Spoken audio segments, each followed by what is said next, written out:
Chapter 2877. Even though it was late at night, many media outlets rushed over after hearing the news. They waited outside the hospital door stubbornly, waiting for the breaking news at the first opportunity. There were even worse media outlets who didn't care if they found out the truth of the matter. To protest Huan Yu's decision to lock down the hospital, they burned incense at the entrance of the hospital. There were also media outlets who secretly posted the news online. Soon, there were self-media outlets on Weibo that published such news. Gu Xingze jumped to his death due to depression. This headline was too sensational. It quickly attracted the attention of many fans. But how could the fans believe the media's one-sided story? There were no photos, no concrete evidence, and no official announcement. Naturally, the fans wouldn't buy it. They would treat it as a publicity stunt. Hence, a large number of fans quickly gathered under the Weibo account to hurl insults and accusations, accusing the unscrupulous media of making groundless accusations and inciting malicious rumors. Rumors? This was a rumor. Soon, this Weibo post was trampled on by Gu Xingze's army of fans. Within a short span of 10 minutes, it attracted hundreds of thousands of fans and tens of thousands of comments. It caused such a sensation that the Weibo server was paralyzed. The technical department dealt with it urgently, and the blogger was so frightened that he immediately shut down the comments function. Many fans had a frighteningly accurate sixth sense. They probably felt that this Weibo post was too sensational and there was no official announcement. So they panicked and felt that something must have happened to Gu Xingze. Hence, they went to Gu Xingze's Weibo and begged him to clarify the rumors. Gu Xingze's last Weibo post was still an announcement about Gu Xingze's withdrawal from the entertainment industry. The fans were eagerly anticipating. But what the fans didn't know was that this Weibo account would never be updated again. No matter how much the fans cried in the comment section, Weibo remained silent. Hua Jin had been standing guard at the entrance of the operating theater. As he was worried about Shi, he was completely distracted. Yu Yu and Xiao Chen were also extremely anxious. They didn't rush over immediately, so they didn't know what was going on with their mommy. However, the door to the operating theater kept opening and closing, and a group of nurses came in and out in a hurry. They didn't know what was going on. Then, a nurse in a pink uniform walked in. Hua Jin stood up with a look of shock on his face. Pink uniform. In this hospital, the only nurse who wore a pink uniform was from the gynecology department. He watched helplessly as a few gynecological nurses rushed in, and the door of the emergency room slammed shut again. Xiao Chen was on the verge of tears. What should we do? Would mommy be in any danger? It's been so long. Why haven't they come out yet? I'm so scared. Yu Yu immediately shouted at him. Don't talk nonsense. Mommy will be fine. Ugh. Xiao Chen's face was filled with tears. He felt extremely wronged. Qin Zhou, who had just walked out, heard Xiao Chen's voice and walked over curiously. When he saw that they were there as well, he was even more confused. Why are you guys, Qin Zhou? Hua Jin jumped to his feet. Qin Zhou was Shi's manager. Seeing him, his anxious heart finally calmed down temporarily. Hua Jin, Shi is in the middle of an emergency surgery.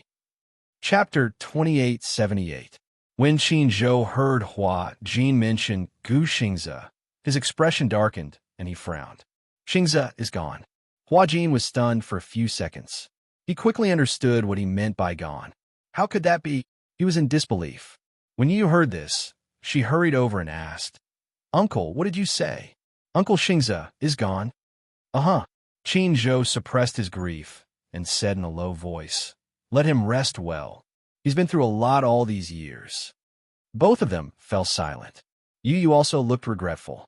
Qin Zhou recalled what Hua Jin had said earlier and was suddenly jolted awake. What did you say? Shi is in the operating theater. What's wrong with her? She was sent in with Xingze. I don't know the details. I didn't come early, but I heard that her face was covered in blood.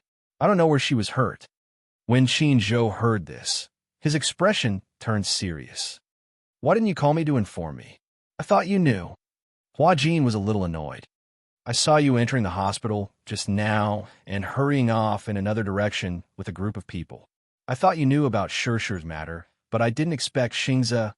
How long has Sure been in the operating theater? About 2 hours. Then, did you inform Chairman Mu? Hua Jin immediately said. He was the one who informed me first. After that, he said that he had something urgent to attend to and left first. He asked me to stay here and take care of her. Why isn't Daddy back yet? Xiao Chen mumbled in confusion. Yu immediately said he probably had something important to attend to and didn't have time to explain it to us. Qin Zhou suddenly felt troubled. In just one night, both of them had met with mishaps. He still didn't know how to handle Gu Xing's matter or how to announce this bad news to the public. If the fans knew about this, they would definitely be devastated. However, he couldn't hide it for long. Many people in the hospital had seen Gu Xing's remains and knew that Gu Xingze was dead. Even if Huan Yu did not make any official announcement, the news would spread like wildfire. At that time, it would inevitably be a little tricky. Qin Zhou had to consider this carefully. But now that something had happened to Yin Sure, he felt even more depressed. Hua Jin was so anxious that his forehead was covered in cold sweat. Qin Zhou immediately comforted him. Don't worry, since you stay here to guard her. If you lose your sense of propriety, who will take care of Sure? How can I not be worried? It's been so long, and he still hasn't come out. Hua Jin was about to cry. Qin Zhou was about to say something. However, the door to the emergency room was suddenly pushed open. The nurses pushed the door open and walked out with a tray in their hands. On the tray was a gauze stained with blood. Hua Jin was frightened when he saw this. He immediately went up to the nurses and asked, "Nurse, what's going on inside?" The nurse looked him up and down and asked, "Are you a family member?" "Yes." Hua Jin nodded solemnly. The nurse asked a little angrily, "The patient is pregnant.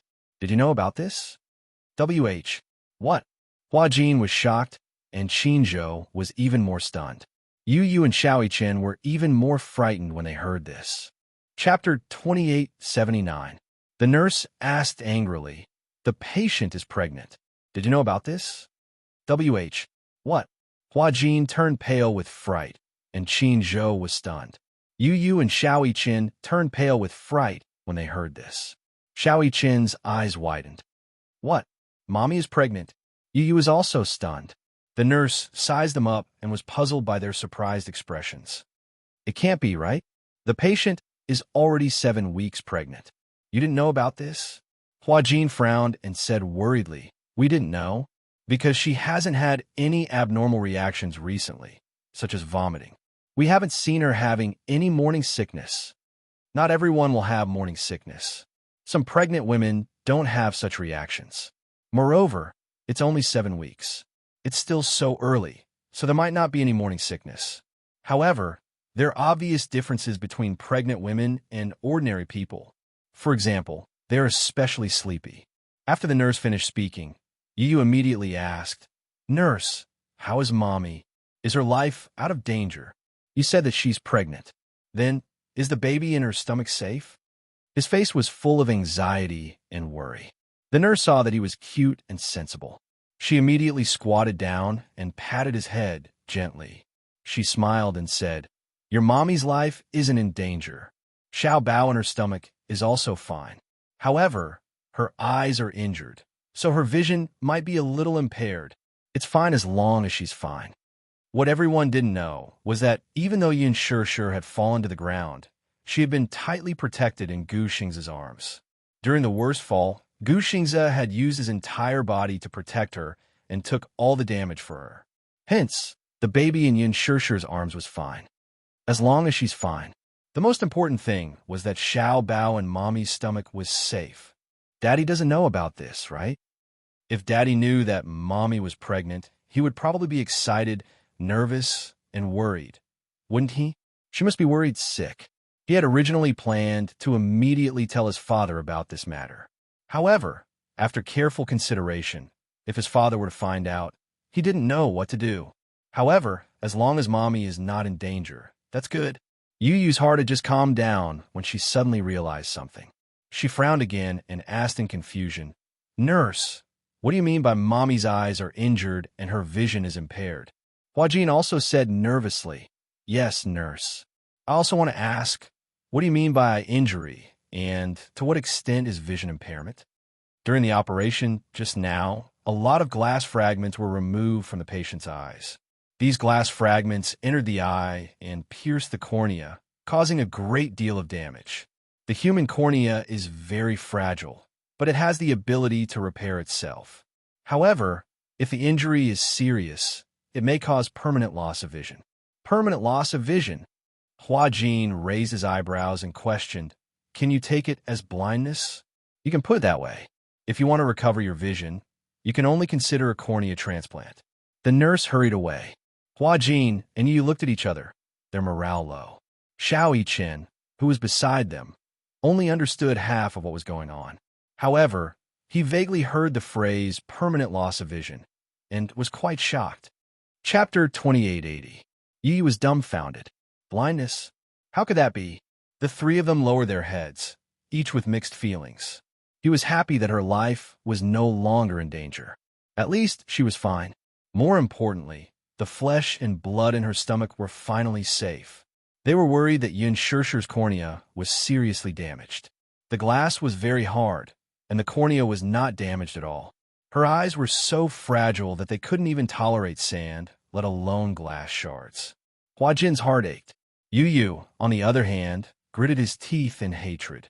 Mommy wouldn't have done something like this for no reason. Someone must be behind this. Someone must have done something to her. Who did this to Mommy? After Yu thought about it, a person's face suddenly appeared in his mind. Yin Bingqing. Yu clenched his fists as he locked onto Yin Bingqing's face. No matter how smart he was, he would never have guessed that the culprit behind this incident was Yun Na.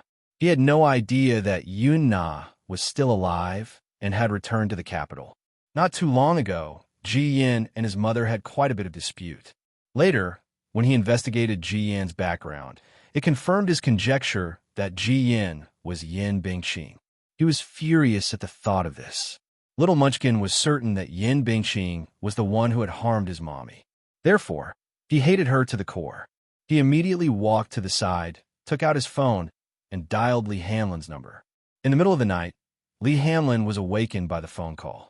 When he learned of the matter, he immediately agreed to send someone to detain Yin Bingqing, who was also Ji Yin. When he returned to the operating room after the call, Qin Zhou was already busy dealing with Gu Xingze. The door of the operating room happened to open. Yu immediately rushed forward and saw a group of nurses and doctors pushing an operating table out in a hurry. Hua Jin immediately rushed over. Yu and Xiao Yichen also ran over to the operating bed. They held onto the edge of the bed worriedly and looked at the patient lying quietly on the bed. Yin Shishir lay on the surgical wound. Her body was straight, and her face was as pale as a sheet of paper. Her eyes were covered by white gauze, but the blood that seeped through the gauze could not be covered. Hua Jin was even more worried when he saw it. Yu and Xiao Yichen were especially heartbroken. The local anesthesia was used for the surgery, and the effect of the anesthesia wore off very quickly. As soon as she stepped out of the operating theater, Yin Shishir suddenly reacted. She grabbed the bed sheets tightly and tried to open her eyes. However, the sticky marks at the corners of his eyes seemed to have glued his eyelids together. It hurt when he opened his eyes. She clenched her teeth in pain and reached out instinctively as if she wanted to grab onto something.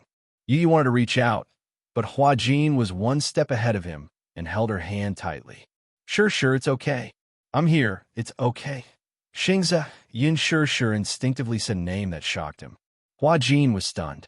However, he heard Yin Shishir ask anxiously with a sobbing tone, Xingze, how is Xingze?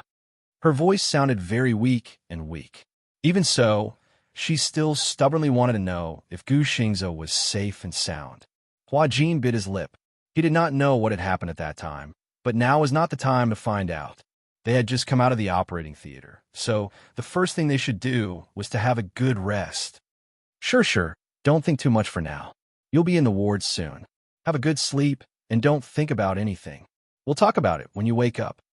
Chapter 2881. Yin Shishir persisted. Where's Xingze? I want to see him. See him. Even the doctor couldn't bear to listen to this. Miss Yin, your eyes can't see normally now. If you want to see anyone, you have to wait until your eyes recover. My eyes aren't important. What's important is, seeing that she couldn't communicate with them normally, Yin Shih tried to get up. Hua Jin immediately held her down. Shih, listen to me. Don't mess around. In your current condition, you can't get out of bed at all. Why didn't you tell me about Xing's condition? Yin Shih turned her head to him. Her lips were trembling and extremely pale, as if they had been brushed with a layer of powder. Is he? She suddenly reached out and grabbed Hua Jin's wrist tightly. A tear quickly flowed down along with a light amount of blood. Is he okay? Please tell me. Hua Jin couldn't bear to tell her the truth. At the side, Yu mustered his courage and said, Mommy, don't ask anymore. I just heard that Uncle Xingzhe has fallen into a deep sleep forever. The child had a delicate mind and wasn't good at using such a cruel word like dead. To him, deep sleep was probably an acceptable way of saying it.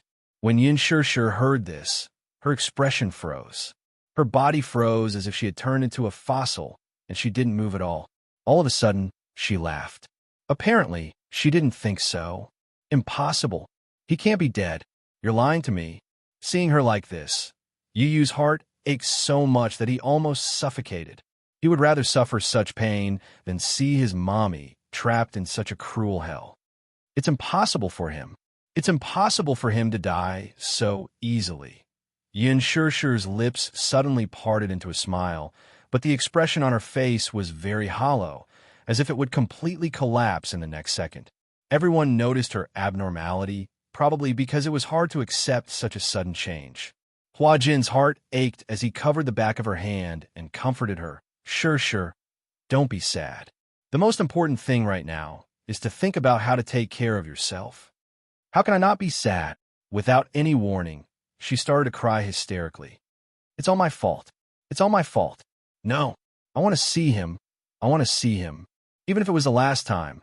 Yin Shih got up abruptly. The operating table was still moving.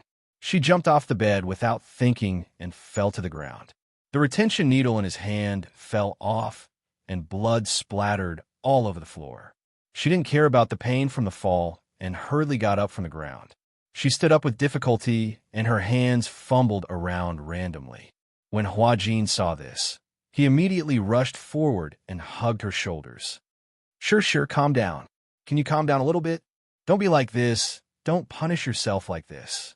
Yu and Xiaoi Qin also rushed over and each held one of her arms. Mommy, don't scare Yu. Don't force yourself, okay? If Uncle Xingzhe was still alive, he wouldn't want to see you like this. I'm guessing that Uncle Xingzhe must be trying to protect Mommy. Uncle Xingzhe must be relieved that Mommy is safe and sound. So, Mommy, don't let Uncle Xingzhe down. Chapter 2882. If it weren't for me, he wouldn't have died. It's all my fault. Yin Shih was utterly defeated and burst into tears. Yu's heart ached when he heard that. Uncle Xingzhe was dead. He was even more worried that Mommy would live in guilt forever. In this world, the heaviest and most unbearable thing was guilt. He was grateful for Gu Xingzhe's sacrifice, and his heart ached for Uncle Xingzhe's devotion to Mommy. However, his heart ached even more for Mommy, who would forever live in self-blame. Yin Shih pursed her lips, and her tears fell uncontrollably. She choked and said, At least let me see him one last time. At least let me see him again. It's okay if I can't see him. Hua Jin took a deep breath and said, Okay, I'll think of a way. 20 minutes later, Hua Jin helped Yin Shih to the door of the morgue. Based on Qin Zhou's verbal instructions, the two of them were let in as usual. Yu and Xiaoi Qin were left outside. Yin Shih couldn't see anything. Hua Jin helped her to a place and stopped in his tracks. She knew that the place beside her was probably where Gu Xingzhe was parked. Yin Shih sucked in a breath of cold air. Only then did she reach her hand in slowly. Her fingertips came into contact with a frightening coldness. It was so cold. It was unbelievable. Why would a person's skin become so cold after losing their body temperature after death? Touching such cold skin, Yin Shih found it even harder to suppress the pain in her heart. Tears were about to fall again. Xingzhe, thousands of words escaped from her throat, but it was filled with guilt. I'm sorry. She collapsed to the ground weakly and knelt by the bed. She fumbled around and grabbed his curled hand. His slender fingers were extremely cold, without any warmth. She grabbed his hand, but she couldn't get anything in return. Her heart was filled with anticipation. In the next second, he quietly held her hand. Then, he sat up from the bed and smiled mischievously. He scratched her nose and told her, "I'm just teasing you, little fool." She would never be angry. However, all these seemed to be wishful thinking. She knew that he would never wake up again. But she still had a lot to say to him. Thousands of words were stuck in his throat. He couldn't say them, and it was hard for him to swallow them. "Xingze," Yin Shishir sobbed. "Wake up. Just give me a few seconds. I just want to tell you that I will never forget you." "Will you forget me? In your heart, will you retain even a second of my memory?" Of course, of course." Yin Shishir was extremely regretful. She shouldn't have said that and let him misunderstand. However, she thought that if she said that, he would close his eyes unwillingly. Unexpectedly, he believed her and left with regrets. She couldn't bear to. She wanted to tell him, "I won't forget you." "Xingze, can you hear me? Can you hear me?" Yin Shishir said humbly. "I'm willing to use 10 years of my life in exchange for a glance from you. Open your eyes and look at me, okay?" When Huajin saw this, he couldn't bear it. He thought that the name Gu Xingze would probably be engraved in her heart forever. He reached out to hug her, but he heard her cry even more heart-wrenchingly. "Xingze, Xingze." When he heard her cry, his heart felt like it was being stabbed. Chapter 2883. Don't be sad, okay? My heart aches when I see you like this. Yin Shishir could not stop crying and sobbing. She did not seem to be the type of person who would cry to the heavens and the earth. She clung to the edge of the bed and gripped the bed sheets tightly, crumpling them into a ball. She gritted her teeth and tried to hold back her tears, but she could not control them at all. It was as if the world had completely collapsed. One look, and one could tell how desperate she was at this moment. She kept feeling that everything in front of her was a dream. She cried enough and woke up from her dream. When she woke up, Gu Xingze was still alive. However, every time she closed her eyes, the scene in the parking lot would replay itself. Every time she thought about how Gu Xingze was in her arms and how he struggled to open his eyes and say those words with great difficulty, his weak but smiling expression seemed to say, Sure, please don't be sad. I don't regret it." However, she regretted it. She was sad. She would break down. She did not believe that Gu Xingze had died just like that. He had really died just like that. She also did not believe in the nonsense that people would go to heaven after they died. When people died, they really did not exist anymore. However, there were so many beautiful things in this world that he had never experienced. His life should not have come to an abrupt end just like that. When he flew to America, it might have been the beginning of a new life. He might have welcomed a new life with a girl who loved him, and he loved her too.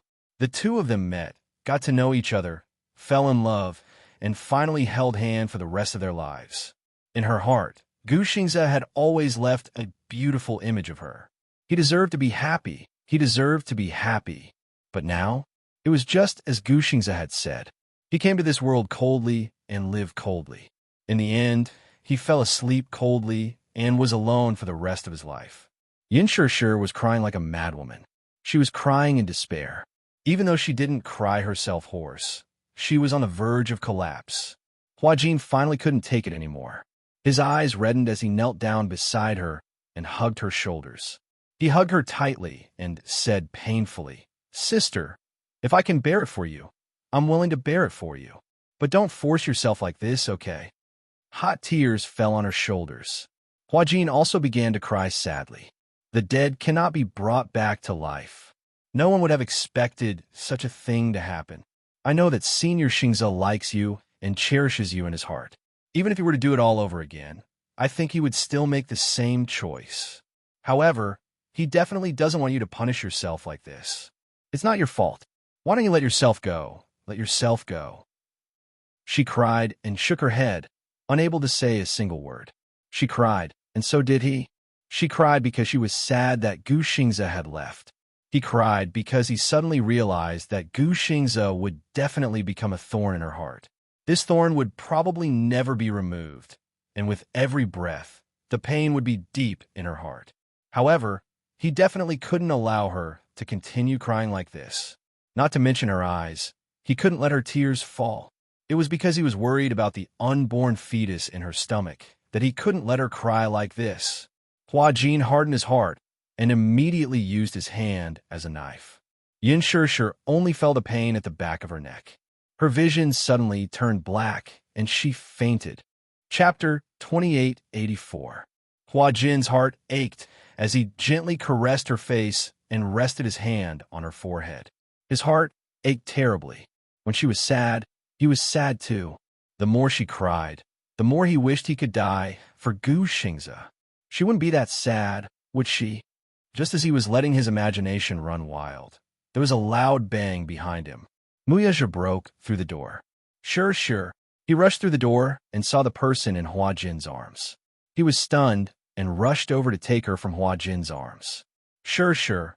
Muyaja gently caressed her face. It was terrifyingly cold, and there was no sign of life. He couldn't help but frown. He looked up and asked, "What's wrong with her?"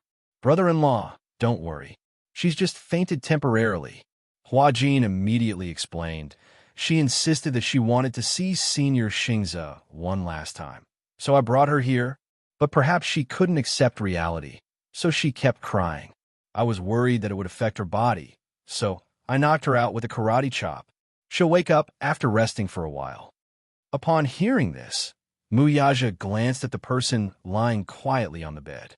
Gu Xingze's eyes were closed quietly. The clothes on his body had been removed, and a white bedsheet covered up to his shoulders.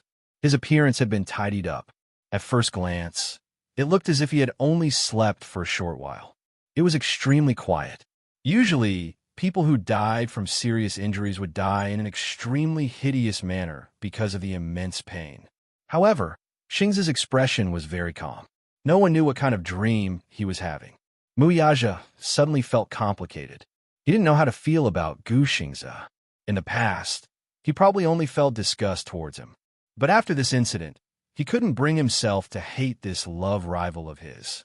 He had always thought that Gu Xingze's feelings for Yin Shishir were just a spur of the moment, or that he was restless because he couldn't get her. Men's desire to conquer women and their careers were the most obvious. The more he couldn't get someone, the more intense his desire to conquer them would be. Muyaja thought that Gu Xingze's feelings for Yin Shishir were purely driven by his desire to conquer her. But she didn't expect this man's love to be so deep. He was actually willing to sacrifice himself. However, he couldn't care less right now. Muyaja carefully carried Yin Shishir in his arms and left in a hurry. Hua Jin followed closely behind. Yu and Xiao Chen followed closely behind. When they arrived at the intensive care unit, Muyaja gently placed her on the bed and covered her with a blanket. Hua Jin also heaved a sigh of relief. "How is she?" Muyaja immediately asked. Hua Jin immediately repeated what the doctor had said. Finally, he observed Muyaja's expression and said slowly, Shishir is pregnant. Do you know?" She was pregnant. Muyaja suddenly turned his head and looked at him with a pair of sharp eyes. He seemed to be suspicious. "What did you say?" Hua Jin patiently repeated, "She was found to be pregnant. The doctor said that she's about 7 weeks pregnant." Muyaja's entire body stiffened. He turned his head and looked at Yin Shishir. His eyes were filled with emotions, and his expression was complicated. Pregnant. She was pregnant. This news made him both surprised and happy. However, he was still worried. Chapter 2885. He was worried that her emotions would be too unstable and she would not be able to make it through the first 3 months. The first 3 months were the most dangerous time for a pregnant woman. If she did not take care of the fetus well, the fetus would stop developing and might not even have a heartbeat during the first 3 months. Based on her emotions, if she continued to drip, the fetus would die prematurely. When that happened, it would be a huge blow to her. She was afraid that she would be sent straight to hell. Hua Jin seemed to have guessed what he was worried about and hurriedly comforted him. But, fortunately, the fetus is fine. If she recuperates well, her condition should be stable in a few weeks. Muyaja leaned on the bed and held her hand with heartache. He stabilized the back of her hand and gently pecked her fingertips. "She will get better," he said softly. It was not clear if he was comforting Huajin or Yun Shishir. In the ward, when Yun Shishir woke up, her eyes were covered with heavy gauze. She could hear the doctor and Muyaja talking in a heavy tone. Muyaja sat by the bed expressionlessly and listened quietly. It was so quiet that there was almost no sound. Huajin stood beside him and listened attentively. His face was filled with nervousness and worry as he looked at the doctor anxiously. On the other hand, Yu and Xiao Chen looked grave. Huajin looked haggard as he did not have a good night's rest. Muyaja looked the same.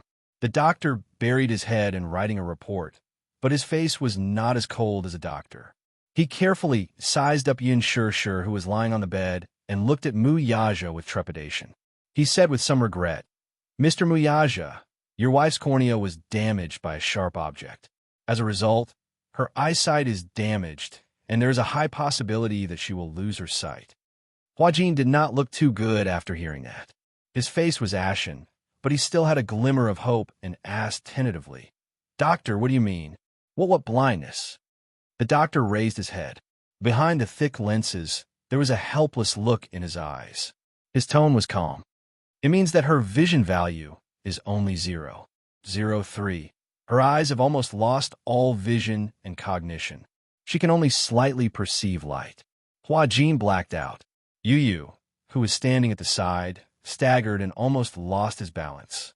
Yun Shishir had already woken up. When she heard this conclusion, she could not help but clench her fists.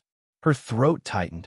At that moment, his heart almost fell into the abyss of despair. She couldn't see, but she could clearly feel Muyaja holding her hand tightly, his fingertips trembling slightly. She also heard Huajin's heartbroken question. Then Shishir's. Shishir's eyes can't be treated? Can't be cured? Not necessarily. If cornea transplantation can be considered, the sooner the better. After all, it is difficult to find donors in the medical institutions in China. Even if a suitable donor is matched, the surgery may not be successful. So, you have to be mentally prepared. However, considering that she is pregnant, the surgery can't be rushed. After all, as a pregnant woman, there is still a lot of risk in the surgery. On the bed, Yun Shishir's body suddenly froze. What? Pregnant woman. These words were so unfamiliar. What do they mean? She was full of doubts and forced herself to listen to the doctor more carefully. Chapter 2886. On the bed, Yun Shishir's body suddenly froze. What? Pregnant woman. These words were so unfamiliar. What do they mean? She was full of doubts and forced herself to listen to the doctor more carefully. Earlier, the doctor had said those words intermittently, so she didn't really listen. She only vaguely heard a few words. Cornea transplant, pregnant woman. There was a huge risk in the surgery. However, this series of words was enough to shock her and make it difficult for her to digest. Was she pregnant? Yun Shishir was so nervous that her whole body tensed up. Muyaja sensed the hidden meaning in the doctor's words and couldn't help but frown. What do you mean? The doctor deliberated for a moment and observed his expression. Suddenly, he said slowly, "My suggestion is that you can keep the child, but it might affect the cornea transplant surgery. After all, cornea donors are hard to come by. If you miss the opportunity, you might have to wait for a long time. In this way, if the surgery is delayed, you will inevitably feel regretful. Or you can keep the eye, abort the child as soon as possible, and perform the cornea transplant surgery as soon as possible. This is a safer plan." The doctor's cold words were still in their ears. However, those cold words undoubtedly pressed on their hearts, making the entire ward feel like it was covered in a layer of frost. Muyaja looked up and glanced at him. His tone was a little dangerous. "Abort the child?" "Yes," the doctor said seriously. "With her physical condition, the chances of her having children in the future are still very high. If the child is gone, she can have another one. However, if the cornea donor is missed, it's not something that can be obtained just because she wants it." Muyaja suddenly stood up and rushed to the doctor. He grabbed him by the collar and pressed him against the wall. The doctor only felt the back of his head hit the cold wall. His brain shook. When he opened his eyes again, he met Muyaja's cold and deep eyes. He couldn't help but be shocked. The cold gaze made him shudder. The doctor suddenly felt his hair stand on end. He was so scared that his voice trembled violently. "Mr. Mu, let's talk nicely. Let's talk nicely." Muyaja coldly curled his lips and asked fiercely, "Whose child do you want to abort? Speak." Muyaja's blood had clearly rushed to his head. The cold aura on his body had completely spread throughout the ward, extending to every corner. I. The middle-aged man, who was almost in his 40s, was almost suffocated by Muyaja's dangerous gaze. "Chairman Mu, please don't misunderstand. I'm doing this for your wife's sake." "Is this for her sake? By aborting the child, you're forcing her to her death." Muyaja tightened his grip on his clothes. If he wasn't trying to control himself, he might have unconsciously strangled him. The doctor wanted to cry, but had no tears. But, although it's cruel, these two plans are the most reliable. I warn you, don't even think about touching the child. The child must be saved. Right now, she couldn't bear another heavy blow. The doctor was so scared that he nodded repeatedly. Muyaja loosened his grip on the man, and the latter immediately scrambled out of the ward. Huajin vaguely heard movement from the bed. He turned his head and saw that Yun Shirshir had woken up. She sat up and gently leaned against the back of the bed. "Shirshir, you're awake." When Muyaja heard that, he looked back in shock but met her cold eyes. Chapter 2887. When Muyaja heard this, he turned around in shock and met her cold eyes. She couldn't see anything. She could only vaguely make out a black silhouette in the hazy light. However, this silhouette was too blurry. She didn't even know who this silhouette belonged to. Muyaja walked towards her slowly until he was right in front of her. He sat down on the side of the bed and leaned closer to her. Yin Shirshir was indifferent and didn't react at all. She couldn't see him. She couldn't even see him walking towards her. Muyaja held her hand tightly. It was so sudden that she was startled and her body curled up slightly. "It's me." He comforted her gently and placed his hand on the back of her hand. Sure, do you feel better?" he asked tenderly. "Are you feeling unwell?" When Muyaja saw that she didn't say a word and was extremely quiet, his eyebrows furrowed even more. His heart ached as he kissed her fingertips. His throat was slightly hoarse. Sure, don't scare me. It's okay that you can't see. You still have me. But don't keep quiet." Yin Shirshir opened her mouth, but her throat was hoarse from crying, and she couldn't make a sound. Yu and Xiao Chen came over and stood on both sides of the bed. They looked at Yun Shirshir worriedly. "Mommy, say something," Yu choked and said. It's okay now." Yu, Xiao Chen, Daddy, and Uncle Huajin are all here to protect you. We won't let you get hurt again. Children were sensitive and knew that the person who had regained consciousness was probably still in a daze and was still in a state of panic. He comforted her immediately and hoped that she wouldn't be afraid again. Yin Shirshir couldn't help but clench her fists. She bit her lip and lowered her head. The first words that came out of her mouth were 3 words. "I'm sorry." Everyone was stunned. Huajin walked over and said angrily, "Why are you apologizing for no reason?" "I'm sorry." Yin Shirshir only cared about apologizing and kept saying, I'm sorry. I can atone for my sins in any way. I can even exchange my life for it. I'm sorry." Muyaja couldn't stand it and hugged her tightly. Sure. Did you hear what the doctor said? Our child is in your womb now." Yin Shirshir's eyes gazes and couldn't help but feel suffocated. Child! It turned out that what she had heard earlier was she really pregnant? Maybe it's a little princess, or maybe it's a mischievous little fellow. No matter if it's a boy or a girl, I like them all. I love them all. Hearing this news, I was pleasantly surprised. As he spoke, he hugged her shoulders and gently kissed her trembling lips.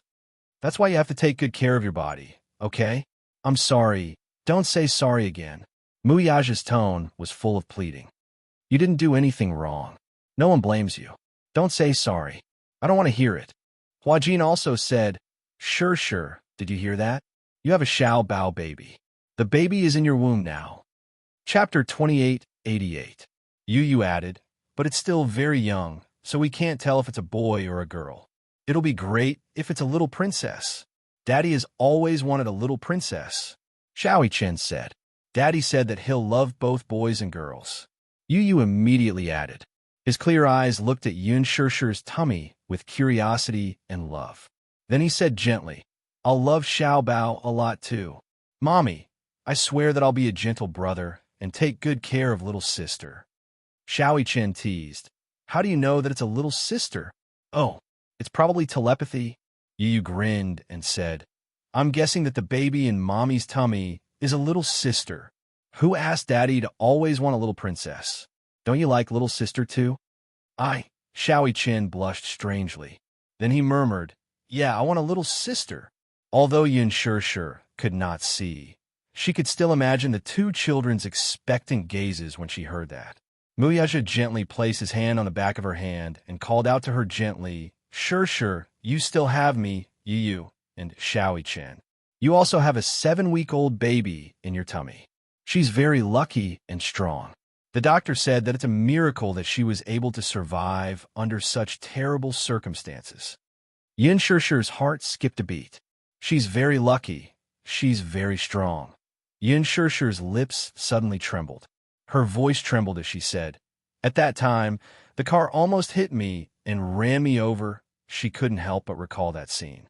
As she held her cell phone, she felt the oppressive high beams of the car behind her blinding her eyes. If Gu Xingze hadn't pushed her to the side at the critical moment, she would have been crushed under the wheels of the car. Even though Gu Xingze had pushed her to the ground, he had taken all of her weight. Gu Xingze had pulled her into his embrace and used his back to take all the impact. Hence, the moment they landed on the ground, she clearly felt Gu Xingze's breath drop as he sucked in a painful breath. If it weren't for him, she wouldn't have been able to keep the baby in her tummy. If it weren't for him, she would have been rolled over and over by Yun Na's car dozens of times. How much did Yun Na hate her? Even when he was talking to her, he was gnashing his teeth in anger. He wanted nothing more than to turn into a ferocious beast, tear her into a million pieces, and chew her into his stomach. She didn't care about the consequences of her actions. She didn't care about the law. What she wanted was a life for a life. Yun Na had always had the intention of perishing together with the enemy. Even if she died and was punished by the law, she wanted to drag them down to hell. Yin Yeqing was a good example. He was her biological father. She actually had the heart to splash him with sulfuric acid and concentrated sulfuric acid at that. How cruel must she be to think of such a cruel method? What if it wasn't Gu Xingze? Chapter 2889. If it wasn't for Gu Xingze, I would have been the one lying on that bed right now. Yin Shirshir clutched her chest in pain as tears rolled down her cheeks uncontrollably. Her heart ached so much that she couldn't breathe. She wasn't that fragile and didn't like to cry, but she just couldn't stop feeling sad. She really couldn't do it. She couldn't force herself to smile and live well after losing Xingze. This was too cruel. Too cruel. She choked and said he could have escaped. He knew that they had guns and bullets didn't have eyes, but he didn't run. He didn't have to protect me. That way, he wouldn't have been stabbed so many times. Sob, sob, sob. He still had a chance to live. Why did he end up like this? Muyaja hugged her with heartache as his eyes reddened. His heart ached terribly. Other than hugging her tightly in his arms and trying to feel her heartache, he couldn't say anything else. Huajin choked and said, Sure, don't keep thinking about this.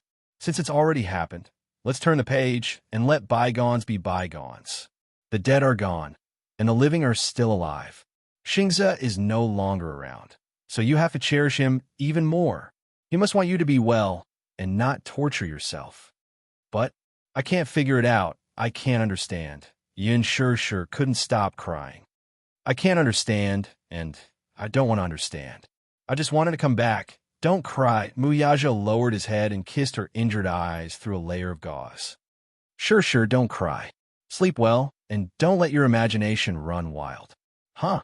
Don't let your imagination run wild. He knew that asking a heartbroken person not to cry and not to shed tears when they were in incomparable pain was crueler than cutting them into pieces. But she couldn't cry anymore. Every time her tears flowed out of her eyes, it was undoubtedly adding salt to the wound. He didn't want her to suffer this pain anymore. Yu rubbed her eyes and tried hard not to cry, but every time she saw her mother in pain, her heart ached even more. Everyone was flustered. After much difficulty, they finally managed to soothe her to sleep. After she fell asleep, the ward finally returned to silence. For a moment, it was quiet. Only then did the nurses enter the ward. The needle on her wrist had been removed, so she had to switch to another hand for the foredrip. Muyaja kept hugging her as he lay on his side on the bed while she snuggled up in his embrace, using his arm as a pillow. Even though half his arm was numb from having to rest for a long time, he still couldn't bear to let her go. Just like that, he hugged her, guarded her, and looked at her. Yin Shirshir did not sleep well. From time to time, her breathing would become rapid. Perhaps she was having a nightmare, but no one knew what she was dreaming of for her forehead to break out in cold sweat. Yu fetched a basin of hot water and squeezed the towel dry. Then, she carefully wrapped the towel and helped her wipe off the cold sweat. Xiao Yiqin stood by the side and quietly covered her with a blanket. The three of them had a clear division of labor. Hua Jin was tired after watching over her for the whole night and the whole morning. Hence, he lay on the bed to rest. He planned to wait until nighttime when Muyaja was tired, so he could take care of Shirshir for him. Chapter 2890. In the afternoon, Yin Shirshir finally fell asleep. Hua Jin also woke up. The four of them didn't dare to leave for too long. They were hungry, so they ordered takeout. Hua Jin didn't know what to order. After consulting their opinions, he finally decided to order fast food. Firstly, it was fast. Secondly, it was hygienic with meat and vegetables. They were all starving. Even though Muyaja didn't say anything, he didn't eat breakfast or lunch. His stomach was growling. Hua Jin was a little nervous. He didn't know if Muyaja, with his noble status, would take a liking to the food he ordered. After all, he had a net worth of hundreds of billions. He rarely ordered fast food. Unexpectedly, when the food was delivered, he personally carried the lunchbox to the table like an ordinary person. He distributed the chopsticks and spoons one by one, held the lunchbox, and ate elegantly. It was Hua Jin's first time seeing a man eat so elegantly. He was like a noble. Even though he was holding an ordinary lunchbox, it gave him the feeling of a gentleman eating in a noble restaurant. Wasn't this man too perfect? Hua Jin muttered in his heart. He didn't even know how to hold the chopsticks next to him. Muyaja lowered his head and ate with heavy thoughts. Yana had been released on bail. He didn't pay much bail, and the police station didn't dare to take too much. The police station didn't have time to record this case, so it was perfect to cover it up perfectly. Yana was a missing person in the household registration center. As long as her records were erased, she would be a missing person without any news. The reason he bailed Yana wasn't because he wanted to do anything, nor was he planning to let her go. Instead, he planned to handle this matter personally. It wasn't that he didn't believe in the law. He believed that with the seriousness of the law, Yunna's case should at least be a heavy death sentence. Moreover, what kind of sensational effect would the news of Gu Xing's death cause? This criminal case would definitely not be reduced to a simple one. Even though Huan Yu was still trying hard to keep this matter under wraps, they wouldn't easily announce the news of Gu Xing's death before the PR draft was released. Even though Gu Xing's fans were tormented by their guesses, it was impossible for them to announce his death so soon. However, he did not believe that the law could give him a satisfactory trial. Sometimes, when dealing with evil, using violence to curb violence was the only way to be fair. At night, Yin Shirshir still hadn't woken up. There were nutrients and tranquilizers in the intravenous drip. Since she hadn't woken up, Muyaja decided to go to the company. He had rushed over in a hurry and put down the board meeting that was halfway through. At this moment, matters big and small had probably piled up into a mountain. He had to assign tasks as soon as possible. Hence, He urgently summoned Lu Jinyu and Jiang Shun to the office. For the next few days, he had to stay in the ward until her emotions were stable enough. The company's affairs would be put aside for the time being. Hua Jin would take care of Yin Shishir on his behalf. However, not long after Muyaja left, Hua Jin finished washing the dishes and returned to the bedside. Suddenly, he heard hurried footsteps coming from the corridor. The heavy footsteps were fast and powerful. He thought that Muyaja had left something in the ward. He looked up at the door. The next second, the door was pushed open forcefully. A Gong Jie, who was dressed in black, pushed the door open and walked in nervously. Chapter 2891. Gong Jie, who was dressed in black, pushed the door open and walked in nervously. Why was it him? Hua Jin was extremely surprised to see him. There was no other reason. From what he remembered, Gong Jie had always liked white things. He had a head of silvery hair, a white suit and pants, and a white trench coat. This was something that left a deep impression on him. Most people who liked white had misophobia and were extremely picky about cleanliness. Gong Jie was a misophobe to the point of being perverted. However, today he was dressed in black. His trench coat was not like before, where it was simply draped over his shoulders. Instead, it covered his entire body, as if he was trying to hide something. Gong Jie pushed the door open and walked in. He immediately saw Yin Shishir lying quietly on the bed. He looked nervous for a while and immediately rushed to the bed. "Sis," Hua Jin immediately said. "She finally fell asleep. Don't wake her up." Gong Jie looked at him and immediately stopped talking. All of a sudden, Hua Jin noticed a subtle movement. From the moment Gong Jie entered the room until now, he had been holding his left shoulder with his right hand. His originally handsome and devilishly handsome face was now extremely pale, as if he was enduring something. God knew that when Yun Shishir's phone was crushed by the car wheels and could no longer be reached, he did not care that he was still injured and was still recuperating. He immediately arranged for a flight and rushed over. Even though he was very resourceful, he was able to find a hospital where she was hospitalized without much effort. After finding out the ward, he rushed over. The hospital's elevator was always very congested. He could not wait for the elevator and ran all the way up the stairs. His forehead was still covered in sweat. When he ran, his movements affected the position of his wound. The wound probably split open a little and some blood seeped out, sticking to his clothes. This was also the reason why he deliberately changed into black clothes. If he wore white clothes, once the wound split open, it would be immediately obvious. Gong Jie sat on the side of the bed and leaned over to look at her. As soon as he entered the ward, he saw that Yun Shishir's eyes were covered with 2 layers of gauze, and there was a trace of blood seeping through. He couldn't help but be shocked. Gong Jie turned his head abruptly and questioned Hua Jin. "What happened to her eyes? Are you hurt?" "Chill." Hua Jin immediately signaled him. "Don't be too loud." If it were any other time, if Hua Jin dared to order him like this, Gong Jie would definitely explode. He would even flip the bedside table. Alas, he had always been cautious when it came to Yun Shishir's matters, so he immediately lowered his voice obediently. "Is her eye injured?" Hua Jin's lips twitched.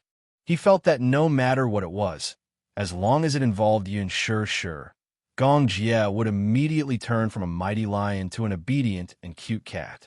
This contrast was a little too great. Hua Jin immediately explained, "Her eyes are hurt, but other than that, she's mostly fine." "Eyes? Hurt? What exactly happened?" Gong Jie was halfway through his words when Yu walked into the ward from the balcony. Xiao Chen also walked in. The 2 little lads washed their towels and hung them up to dry. When they saw Gong Jie, they were stunned. "Uncle?" Chapter 2892.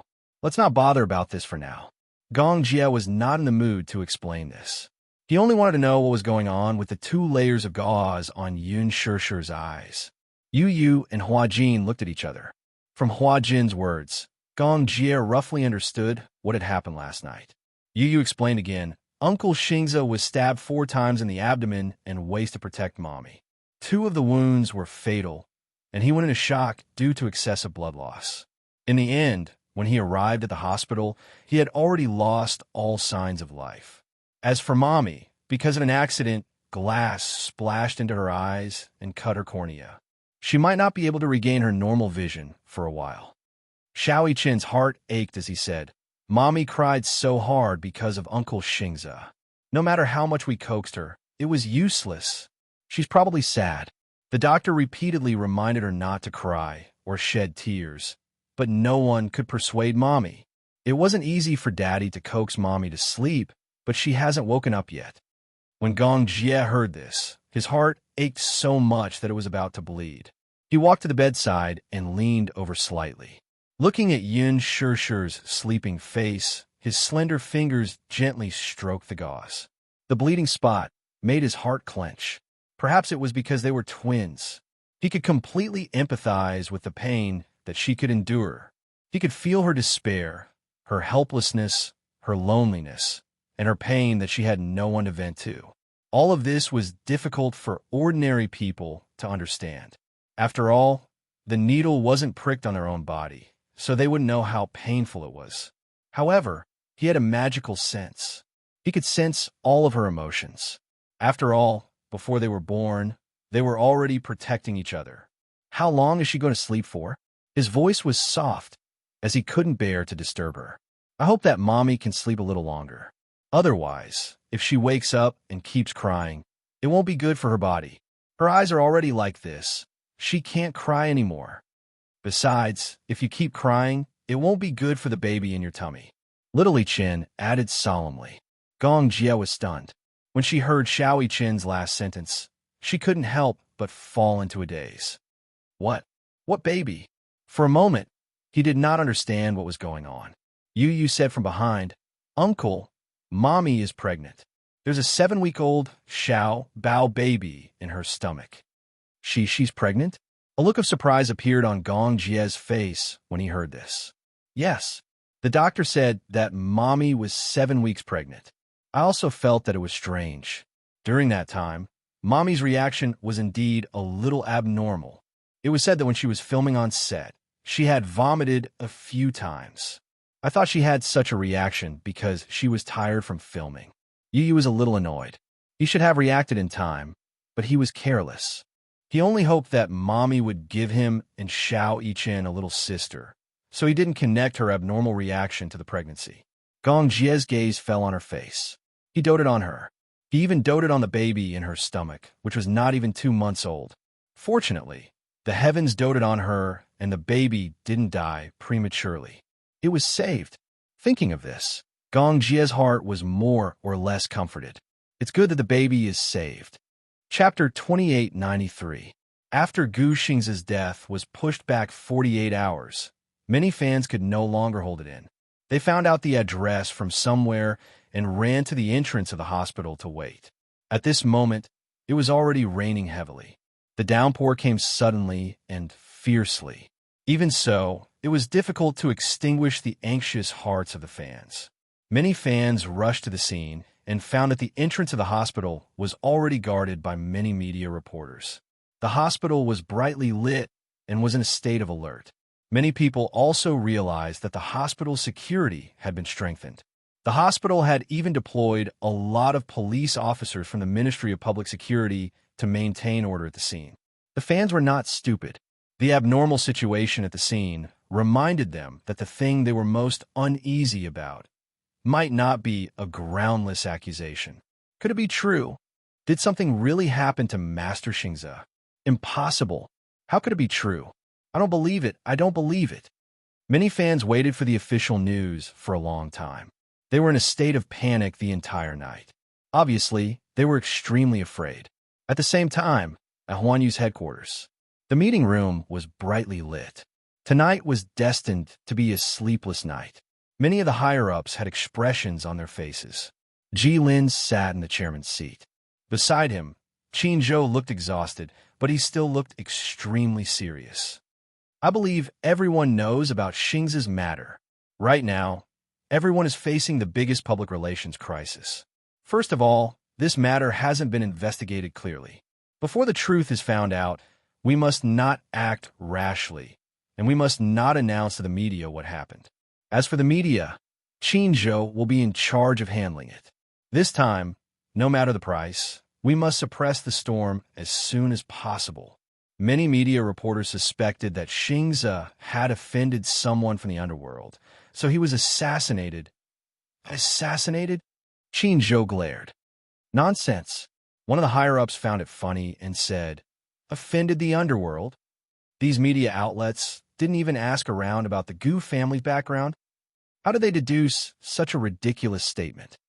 Qin Zhou said unhappily, there's no need to say anything else. Some ridiculous statements are not worth responding to at all. Many media outlets are clowns who make fun of the public. In order to attract the public's attention, they don't even care about the most basic professional ethics. Yes, I understand. After an entire night of intense meetings, the next day, 3 days after Gu Xingze's death, Huan Yu finally released official news. This time, however, it wasn't released through Weibo.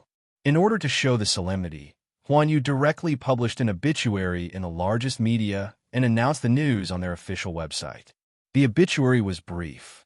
The gist of it was that Gu Xingze had met with an accident on his way to meet his friends. He had passed away in the wee hours of the previous night. The obituary was carefully worded and mournful. At the same time, it announced that there would be a grand memorial service in 2 days at Hongyang Funeral Parlor in Beijing. Many artistes had already secretly expressed that they wanted to participate in the obituary. Chapter 2894. At first, the fans thought that it was a prank by the company, an April Fool's Day prank. Many fans were deceiving themselves, unwilling to believe that the obituary was real. They even went to Huan Yu's official website to leave comments, scolding the website for being black-hearted for using such malicious words to create hype. Gu Xingze said he was going to study for a master's degree in America.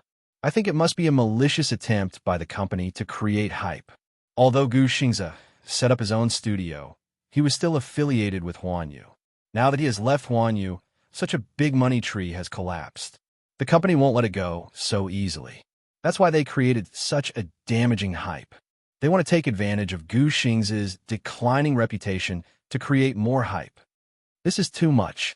Just because Gu Xingze insisted on leaving the entertainment industry, they can't disregard their years of friendship and do this, right? Xingze is so pitiful. To be accidentally killed for no reason at all. How unlucky. However, the fan self-deception was quickly slapped in the face. When many media outlets reposted the obituary on their official Weibo accounts, many A-list celebrities immediately stepped forward to repost it and post their condolences, especially the directors and big-name producers who had worked with Gu Xingze before. All the fans were scared out of their wits by this huge memorial. Just when they were still holding on to a faint glimmer of hope, Gu Xingze's former manager stepped forward and posted a memorial obituary on Weibo. Goodbye, Xingze. Once upon a time, when I first met you, I was stunned. I only thought of you as a handsome young man who had walked out of painting. Melancholy, yet beautiful. You had a cold temperament that was hard to find in ordinary people, but your eyes revealed arrogance and loneliness. The first thing I wanted to do was to sign you. I think you're a rare talent. Some people were born to be the center of attention. Like you. In fact, time gave me the best answer. In the 10 years since your debut, as long as your name was mentioned, it was the best evidence. You were the idol of your generation, a fashion superstar, a genius in acting, and the youngest best actor of your generation. You were an irreplaceable legend. I was proud of you. I was proud of you. However, at this moment, I suddenly regret my decision. Perhaps if we hadn't met back then and you hadn't stepped into the entertainment industry, you wouldn't have fallen so quickly like a shooting star. Xingze, do you know? Once upon a time, what was my expectation of you? I hope that you can win the most outstanding celebrity award, the world's best male artist award, the best actor award at every prestigious film festival, and the world attention. I wish you were the king. I hope you become a legend that can never be surpassed. But do you know what hope I have right now? Right now, I just want you to come back. It didn't matter that he was no longer the heavenly King Xingze of the past. It didn't matter if he didn't have the glory and halo. It's good that you're back. It would be even better if you could start your life all over again. Even if these are difficult to achieve, Even if you live well, breathe the fresh air, look at the beautiful blue sky, and sleep well where no one will ever disturb you. How long has it been since you had a good rest? 1 month? 10 months? It was still 10 years. Chapter 2895. Many people think that being a superstar idol is extremely lucky. With a high income that ordinary people can only dream of, they enjoy an elegant life that ordinary people don't even dare to dream of. But your life has never been elegant. You're lonely. You can't sleep well, even if it's just a normal night's sleep. You can't eat a proper meal. My heart aches for you. My heart aches to the extreme. I still remember that night when the bad news came. I rushed to the hospital, but I could only see your sleeping face. I was heartbroken. How many decades do we have in life? The 10 years between us is not something that can be measured by mere numbers. This period of time is the most unforgettable period of my life. Yes, you left. You left this world without hesitation and fell into a quiet sleep. I cried and called your name, but you didn't give me an impatient look like before. The dead can't come back to life. The dead are gone, and the living are still alive. I didn't sleep well the whole night. But now, I'm relieved to think that you can finally sleep well. No one will disturb you again. But Xingze, why is fate so unfair to such a gentle person like you? Goodbye, Xingze. I only hope that if there's a next life, we'll be lucky enough to meet again. This emotional long Weibo post was written from the bottom of his heart. Many fans cried in despair when they saw it. They cried not only because they were reluctant and touched, but also because they knew that Gu Xingze's departure had become a reality. Xingze was gone. Xingze was really gone. Many fans thought that after Gu Xingze left America, his manager colluded with the company to tarnish his reputation. However, these conspiracy theories were quickly debunked under the evidence of other fans. My sister is a nurse at that hospital. She's also a veteran fan. She's a nurse in the emergency room. She said that 2 days ago, Xingze and Yin Shishir were sent to the hospital at the same time. Yin Shishir's eyes were injured, and Xingze was stabbed several times. 2 of the stabs were unknown, and 3 of the stabs hit his vitals. He stopped breathing on the way here. Apparently, the friend that Xingze met was Yin Shishir. He didn't expect to be attacked by criminals on the way. In order to protect Yin Shishir, Xingze was stabbed when he resisted. I heard about it too. I was still in the hospital at that time, and many paparazzi had already caught wind of the news and were waiting outside the hospital. At that time, all the security guards of the hospital were present, and many police officers were transferred from other police stations to prevent the paparazzi from sneaking into the hospital. Many rumors spread among the fans. Some of Gu Xingze's fans came from powerful backgrounds. Although they did not have access to everything, it was not difficult for them to find out which hospital Gu Xingze was in. Many fans believed it to be true. When Huan Yu published the obituary, all the celebrities reposted it. However, Yin Shishir, who had a lot of interaction with Gu Xingze, was the only one whose Weibo was deserted. Many fans scolded her for not caring. They said that she deserved Gu Xingze's protection and flattery. When such a big thing happened, she did not express her thoughts at all. There were also many fans who stood on Yin Shishir's side. They argued that Yin Shishir was probably too sad to post anything on Weibo. A person's attitude could not be easily measured by a word or 2 on Weibo. Chapter 2896.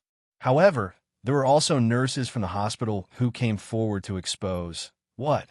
Yin Shishir can't post on Weibo because she's still recuperating in the hospital. To think that Xingze protected her so much and even lost his life for her.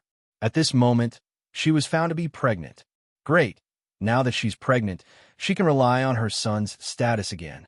The family is overjoyed, but poor Xingze is lying alone in the cold morgue, and she doesn't even look at him. Once this Weibo post was posted, it quickly became the headline.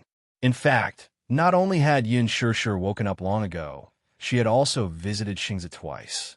However, both times, she had secretly gone when no one was around. She knew that the memorial service would be held in 2 days. At that time, Xingze would be cremated and buried.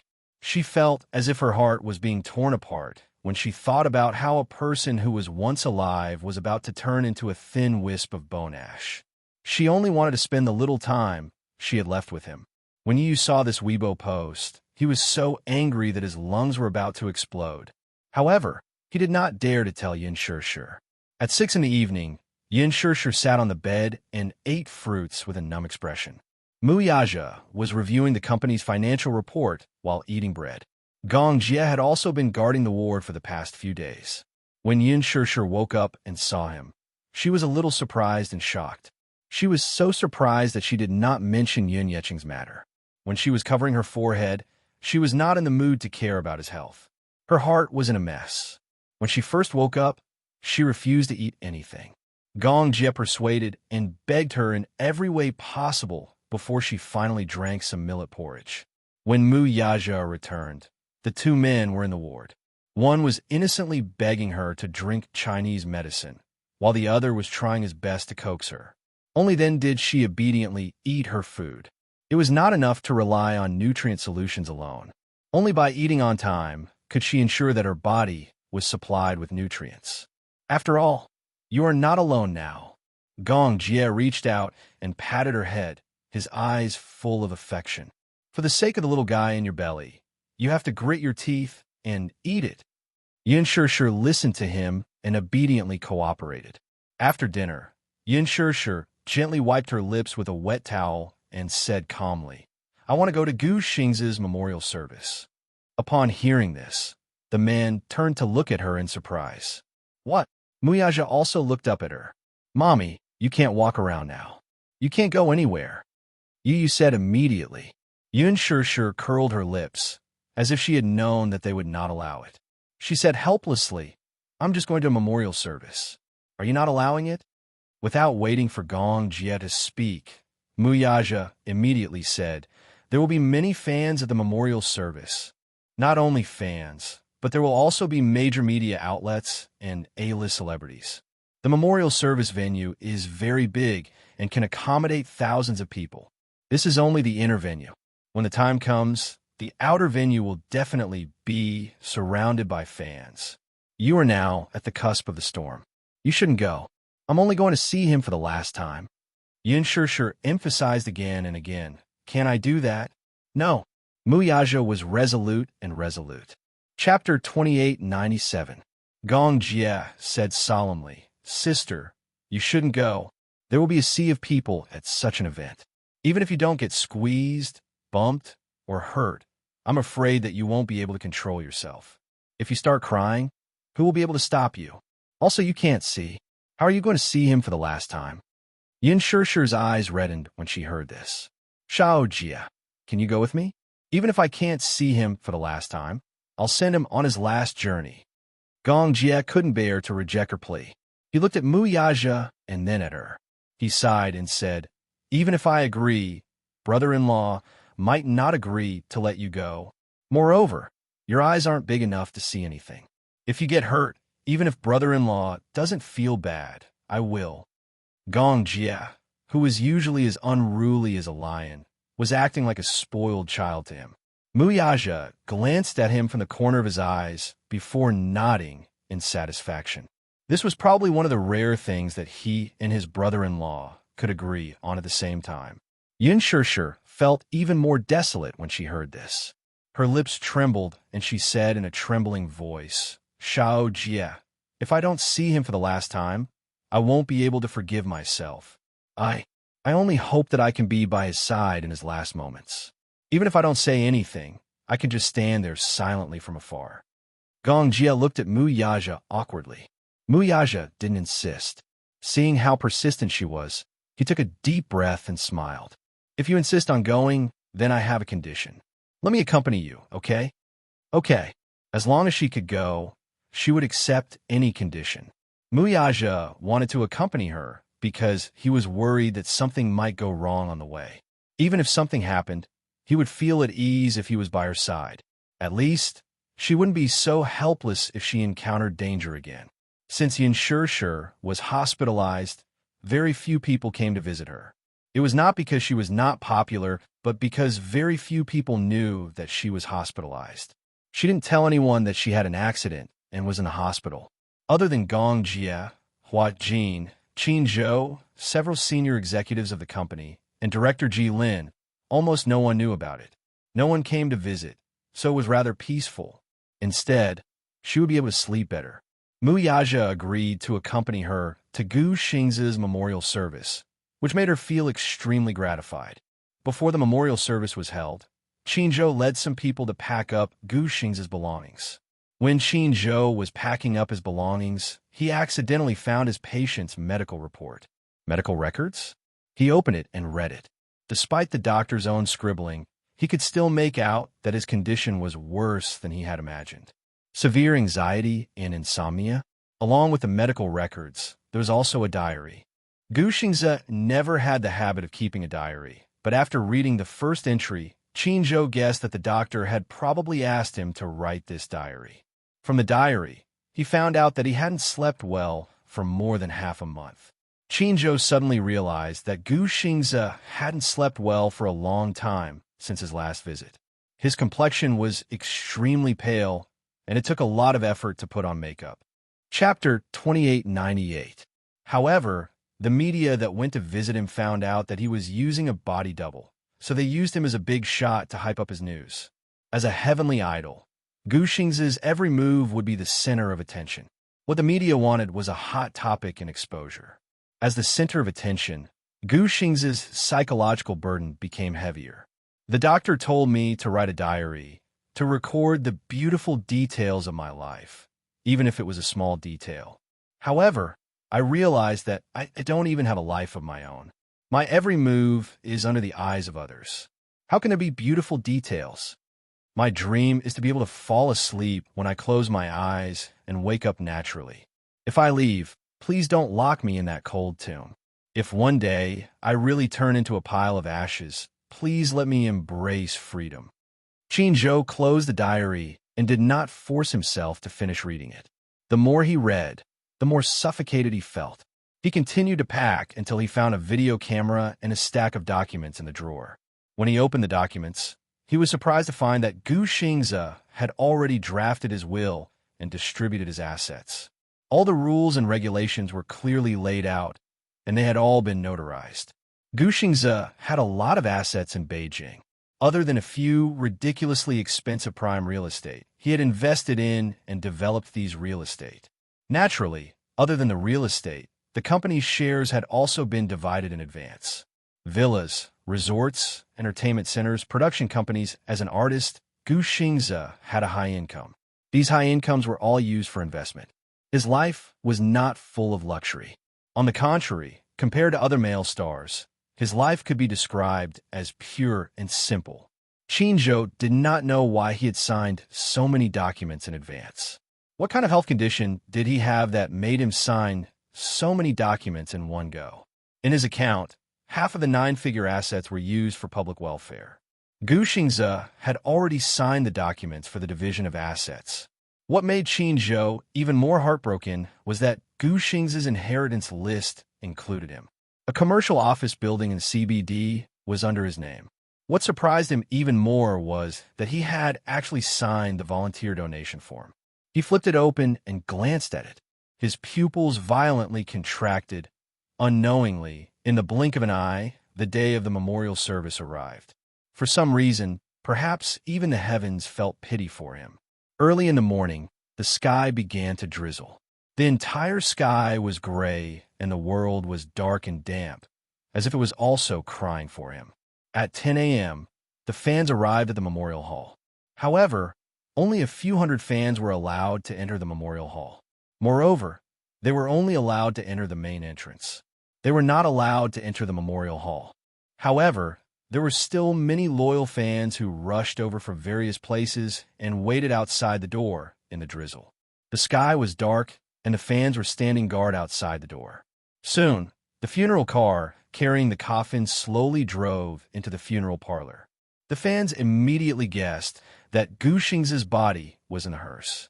Before the fans came, they had made an agreement with each other that they must abide by the rules of the venue, obey the instructions, and not cause any unnecessary trouble for the memorial service of their beloved idols. Chapter 2899. However, There were also fans who couldn't control their sadness.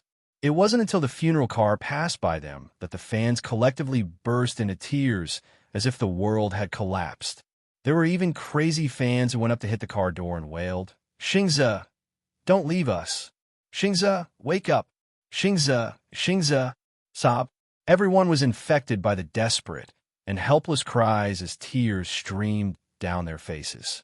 The Memorial Hall of Beijing's Hanyang Funeral Parlor had been fully decorated. Many celebrities sent wreaths. Many celebrities came to offer their condolences.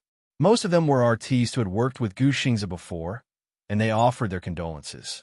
At 8 o'clock in the morning, many celebrities rushed to the scene in their nanny vans. It was unknown if they were sincere or if they were just putting on an act. It was as if they were trying to match the atmosphere. Regardless of whether they were male or female, they all burst into tears. After all, attending such an occasion with fans and the media present, if they didn't shed a single tear, they would be reported as cold-blooded by the media and accused by the fans of having a heart of stone. This was especially so for Lin Ji. Even though she wasn't on the invitation list for the memorial, she knew that this was a rare opportunity to create hype. Gu Xingze's memorial service was extremely sensational. More than 100 media outlets would attend, and there would be overwhelming coverage. If she were to participate, she would definitely be able to gain a lot of exposure. Of course, she had to put on an act. Her acting skills were not bad, to begin with. It was not difficult for her to shed a few tears. Therefore, as soon as she got out of the nanny van, Lin Ji covered her face with a handkerchief. Her eyes were red, and her emotions had been brewing on the way here. After getting out of the car, she was supported by her assistant as she cried all the way to the memorial hall. Qin Zhou stood at the door, dressed in black. When he suddenly saw Lin Ji walking towards the memorial hall, he was stunned for a moment and quickly gritted his teeth in anger. This Lin Ji, even at this time, she still didn't forget to create hype. When Lin Ji walked to his side, he warned her fiercely, "Since you're uninvited, please don't cause trouble at the memorial service. Otherwise, I'll definitely ban you." Lin Ji was shocked by Qin Zhou's threatening words. She said aggrievedly, "I'm sincerely here to send Xingze off. I've always respected Senior Xingze for so many years. That's for the best." After Qin Zhou finished speaking, he no longer looked at her. Lin Ji patted her chest lightly, wiped her tears guiltily, and walked into the venue. Outside the door, the fans followed the arrangement of the venue staff and lined up. There were only 20 minutes left before the memorial service began. Some of them couldn't help but discuss among themselves. "Do you think Immerse will come today?" "I think so." After all, she had started her first film with Gu Xingze as the male and female lead. Moreover, they had acted in a reality show together as imaginary lovers. Moreover, the recently completed production of Extreme Youth was co-starred by her and Gu Xingze. She should be coming. If it weren't for Xingze, Immerse definitely wouldn't have become so popular. I like her because she acted with Xingze in The Green Apple. If it weren't for Xingze, who would have noticed her? Chapter 2900. Just as the fans were discussing animatedly, a nanny van sped through the entrance of the funeral parlor. Everyone couldn't help but look over. The black Mercedes-Benz stopped steadily. In the car, Immerse leaned against the back seat uneasily. She felt the car stop and couldn't help but feel even more nervous. She was wearing a black dress today. For today's memorial service, the Gong Jie had accompanied her and specially bought a simple but elegant black dress. She didn't have any makeup on. There weren't many embellishments on her clear face. She only wore a pair of black sunglasses to block out the wind and light. Because of her eye injury, the doctor didn't say much when he found out that she was going to attend the memorial service. Instead, he repeatedly asked her to wear sunglasses. Her eyes had become extremely fragile now. Even a weak wind would cause further damage to her eyes. Immerse obeyed him obediently. "Have we arrived?" she asked carefully, keeping her voice very low. Muya said, "Yes, we're here. Wait a moment." He opened the car door first. When the media saw that it was him, they all crowded around and went crazy for the license plates. When Muya saw the media surrounding them with their cameras, He thought that these strong spotlights would definitely cause damage to her eyes. Hence, he immediately ordered the bodyguards that he had brought along with him to separate the media reporters. When the media saw that he had come prepared with 2 strong bodyguards, they naturally didn't dare to be presumptuous. Moreover, in such an occasion, if the artiste wasn't willing to cooperate, they wouldn't be persistent. Hence, they obediently retreated to the side and didn't make things difficult for them. Muyaja turned around and held Yin Shirshi's hand, helping her out of the car. Her eyesight was already very low, and she was close to blindness. However, with the weak light, she could still distinguish some things. After she got out of the car and steadied herself, she held his arm and said in a hoarse voice, "Let's go in." When the fan saw Yin Shirshir holding Muyaja's arm and walking over, they couldn't help but get excited. "Look, it's really Yin Shirshir. Is she not wearing any makeup? I think she's barefaced, but she's still so pretty. Her skin is so fair, without any blemishes. Yes, I admit that I was scared. She's elegant and pretty, but why is she wearing sunglasses?" Many celebrities wear sunglasses. One of the fans suddenly said angrily, "If you wear sunglasses, won't you be able to hide your indifference?" When attending funerals, many celebrities would wear sunglasses. However, the situation of wearing sunglasses was different. In some cases, it was to hide the traces of their true sadness. When a celebrity passed away, celebrities from all walks of life would attend the funeral. Some were unrelated, while some were related, but the depth of their relationship was different. After all, some were close friends, and some were just friends who had acted in the same movie together. Needless to say, those celebrities who were close to the deceased were grieving. Those who were deeply in love with the deceased did not eat or drink for 3 days, washing their faces with tears all day long. If such a close friend appeared at the funeral, he would definitely look haggard and lose all his elegance. Chapter 2901. After all, celebrities had to rely on their image to make a living. Moreover, there were so many paparazzi at the scene. If someone took a photo of her swollen eyes, it would be too embarrassing. However, most of the time, she wore sunglasses to hide her indifference. Only a few celebrities came for the sake of love at the funeral. More celebrities used the funeral of a big star as an opportunity to show themselves. Because other than the various award ceremonies, the funeral of a big star should be the most crowded occasion for celebrities. In the middle of a funeral, and their feelings had not reached that level, the sadness they squeezed out would look fake no matter how one looked at it. Hence, they could only use sunglasses to hide it, letting kind people think that the pairs of eyes behind the sunglasses that were not even what were already red from crying. Other than that, it was to prevent sneak shots. Of course, this was also a kind of cover-up. It usually happened to female celebrities. Female celebrities would definitely compete in public, but funerals seemed to be the only place that was not suitable for female celebrities to show off their talents. There was no need for color, nor was there a need for the atmosphere.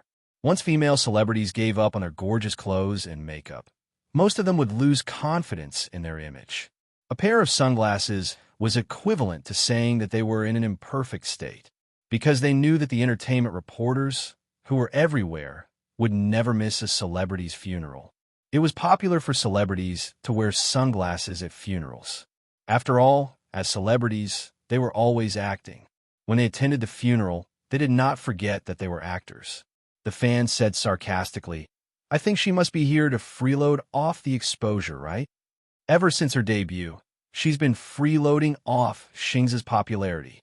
But Xingza is no longer around. Even at the last moment, she didn't forget to freeload off his popularity.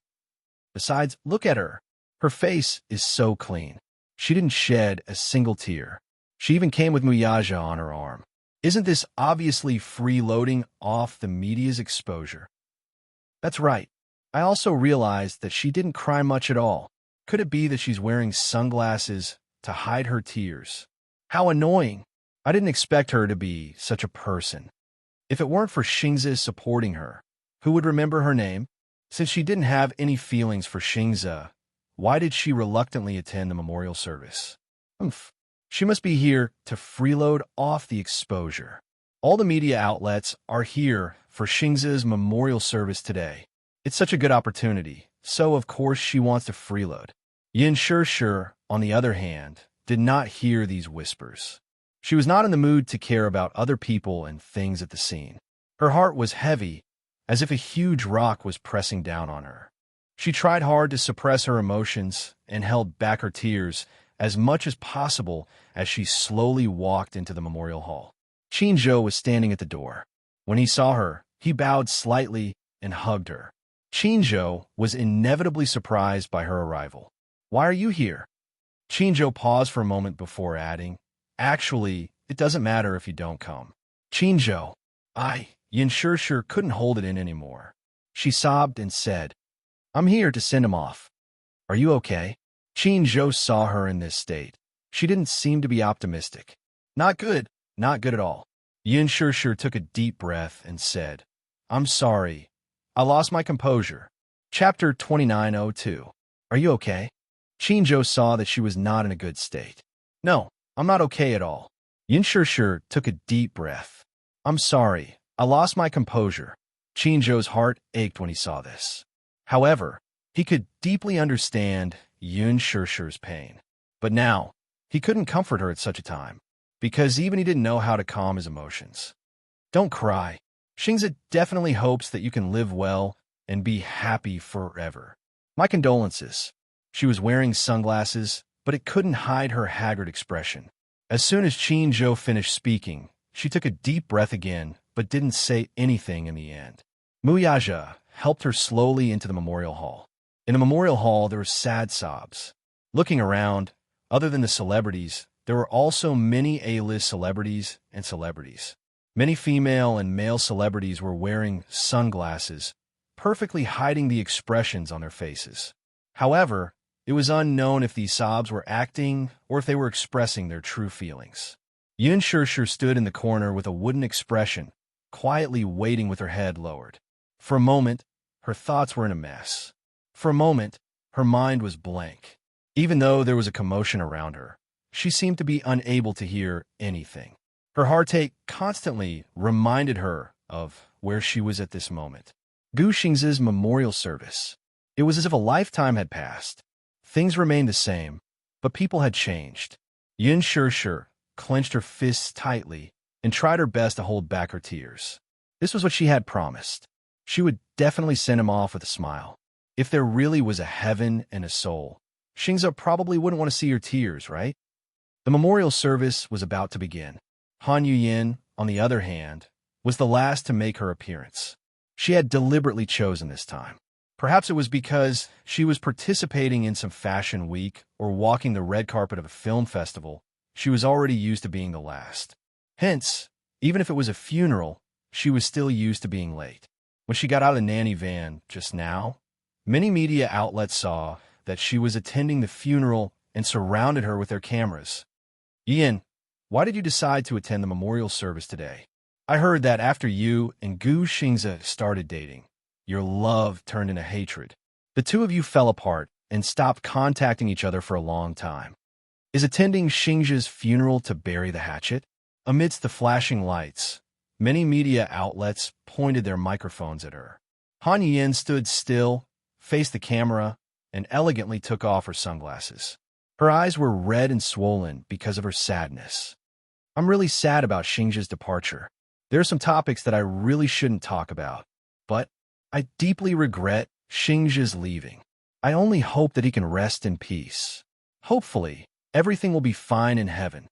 Han Yin read the interview script that the company had prepared early in the morning and acted with all her might. Her tears moved many of the fans present. "I heard that Han Yuyin and Master Xingza dated for a period of time. In that case, it should be considered as an old love, right? I didn't expect Han Yuyin to be so loyal." She ignored the criticism and attended Lord Xingza's memorial service. This means that she's sincere to Xingza. Han Yuyin's tears won the favor of many fans. Chapter 2903. She even pretended to be hurt. After the media interview, she walked into the memorial hall, crying and wiping her tears. Her footsteps were soft, and she staggered. Her assistant supported her as if she was going to faint the next moment. After entering the memorial hall, without the media following her, she finally let down her guard. She quickly wiped her tears with a wet towel and stood in the crowd. Han Yin glanced at the media outside the door and deliberately avoided them in the corner.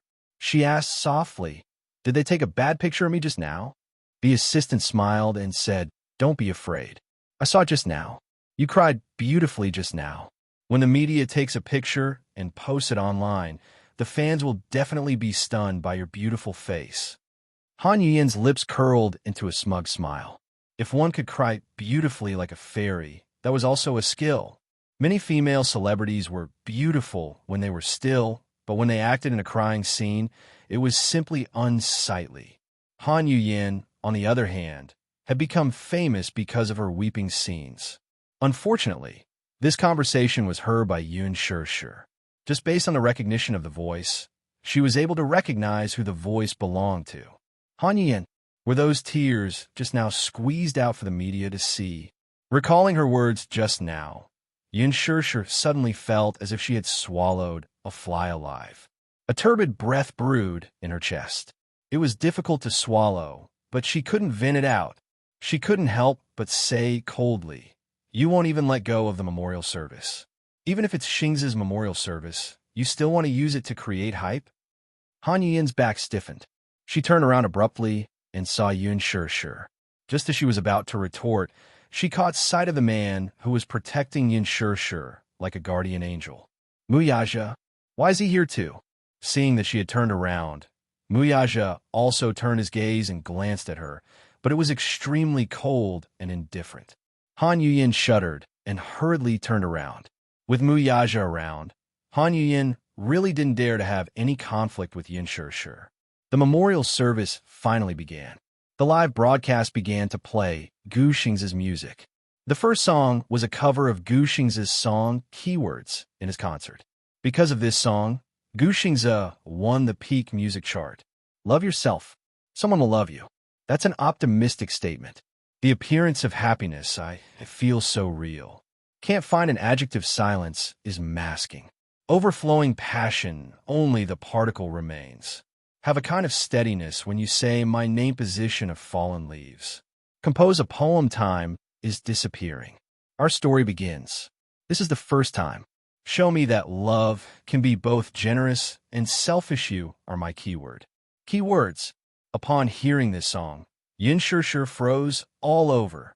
She could still remember the scene of their first date in the coffee shop during the recording of the Love Diary. She had forgotten all the plot, but she had never forgotten it. He walked up to the small stage and sat in front of the tripod piano. He played the song affectionately and sang by himself. "I'm not sure. The best way to love be a verb or noun. I'd love to tell you. The most erotic of feelings, but I forget the words. Sometimes we meet and sometimes we part. Crying and laughing are also matters. I'm not afraid of subtext. Have a kind of steadiness. My name is in your heart position of fallen leaves. Compose a poem. Our story. Just about to begin. This is the first time. To love someone so generously and selfishly. You are my keyword." Chapter 2904. She knew very well that these plots were all according to the script. However, he sang so affectionately and completely revealed his true feelings. Every line of the lyrics was filled with strong emotions, as if they were about to burst out.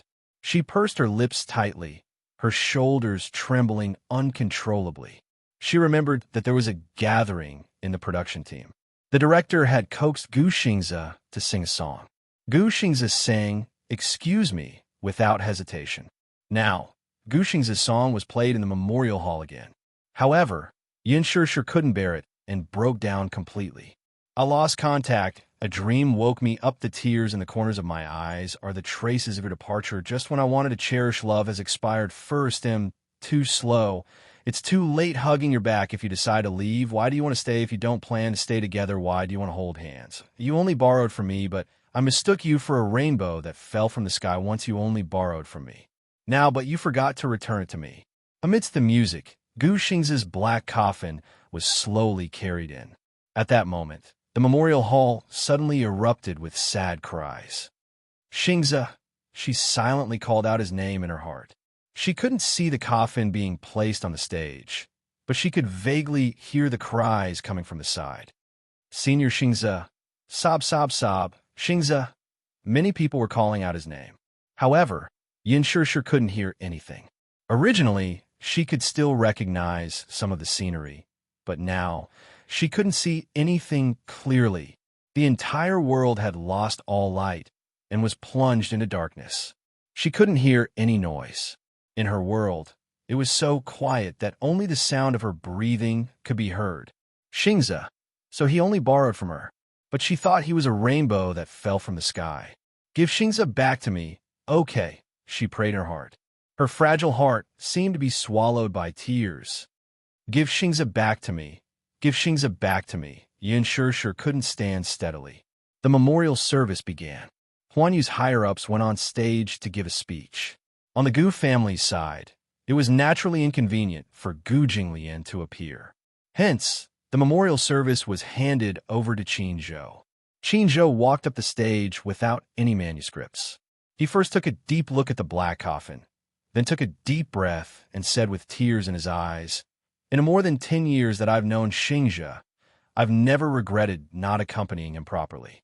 I claim to be his close family, but as a family member, I didn't cherish my time with him." There was another sob to be heard. Xingze has been filming for many years. He's very serious about his work and has invested a lot in it. After many years of filming, his body has suffered from many illnesses. He did not have any family and had grown up abroad. In private, he was a man of few words. To Zingto his Xingze, to his life. Xingze to stu Zingto his to stu to Xing. However, not all stories had happy endings. But I hope that today, at the last moment of his life, he will leave a beautiful memory in everyone's hearts. Youth was like water, coming and going like an arrow. Chapter 2905. In Xingze's diary, there's a line in the lyrics. Who in the world doesn't feel like a purgatory? I won't cry. I have no dignity to give up. When one day those dreams drown in the sea of people, don't be sad. Let him go. This song will be a funeral. He has left, but I still sincerely wish him a good rest. Following that, Qin Zhou announced that the guests present would circle the venue to mourn. All the guests formed a long line and slowly surrounded the coffin to mourn.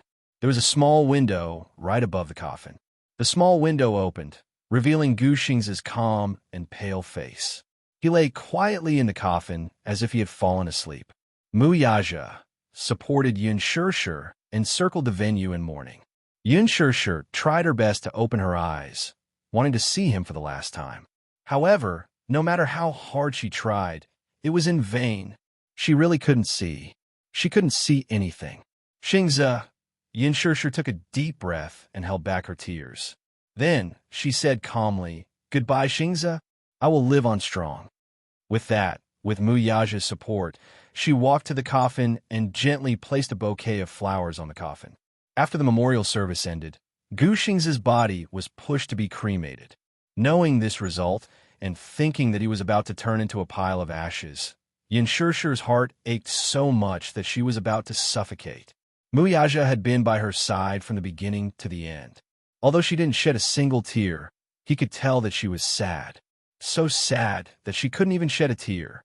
He was glad that he was by her side. Otherwise, he was really afraid that she wouldn't be able to get through this. After the cremation ceremony, Qin Zhou saw that Yin Shishir wasn't in a good state of mind, so he instructed Mu Yaja to help her back first. However, when Mu Yaja helped Yin Shishir out of the memorial hall, a group of fans saw Yin Shishir walking out. The fans were crying miserably, especially the music that was playing on the radio. It was extremely tear-inducing. However, when they saw Yin Shishir walk out, they saw that she was still wearing a pair of sunglasses. She clearly did not shed any tears, but she looked like she was walking unsteadily. She even needed someone to support her. Many fans felt that Yin Shishir's performance was extremely hypocritical. Many fans were talking about it. You can't even squeeze out a single tear, and you're still pretending to be exhausted from crying. Isn't that too fake? I saw her wearing sunglasses when she went in. Who would wear sunglasses to a memorial service? I think she just can't shed any tears. She can't even cry. If they didn't attend this memorial service perfunctorily, they were just trying to ride on Xingzhe's popularity. Shameless bitch. She should touch her conscience and think about it. The reason why she's so popular is all because of Xingzhe's popularity. Yin Shishir, you hypocritical liar. Get out of the entertainment industry. Someone suddenly shouted at her. When Yin Shishir heard it, she stopped in her tracks and looked up blankly. Then, an unknown object flew toward her. She couldn't see anything at all, but Mu Yaja's eyesight was sharp. He quickly blocked in front of her. An unknown object smashed into his back. With a thud, the object fell to the ground. Mu Yaja took a closer look. It was a high heel that someone had thrown at him. Mu Yaja's eyes were instantly filled with anger. He suddenly looked up and glanced at the crowd.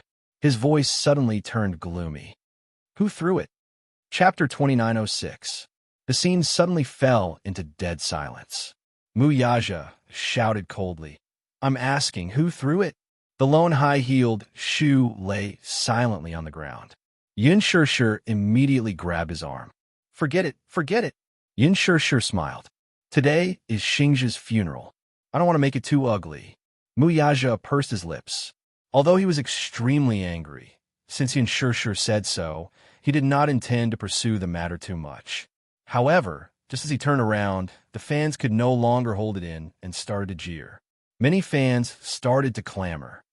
Yin Shishir, UB*TCH. The scene suddenly went out of control. You're happy now, but where's Lord Xingzhe? He's lying alone in a cold coffin. Many fans started to surround them. Mu Yaja's heart skipped a beat. He had brought bodyguard with him this time, but there were only 3 or 4 people in total. A few fans lost their minds and rushed towards Yin Shishir. The remaining fans were also enraged and swarmed forward. Mu Yaja could not stop them at all. He was worried that these fans would hurt Yin Shishir, so he immediately hugged her tightly in his arms.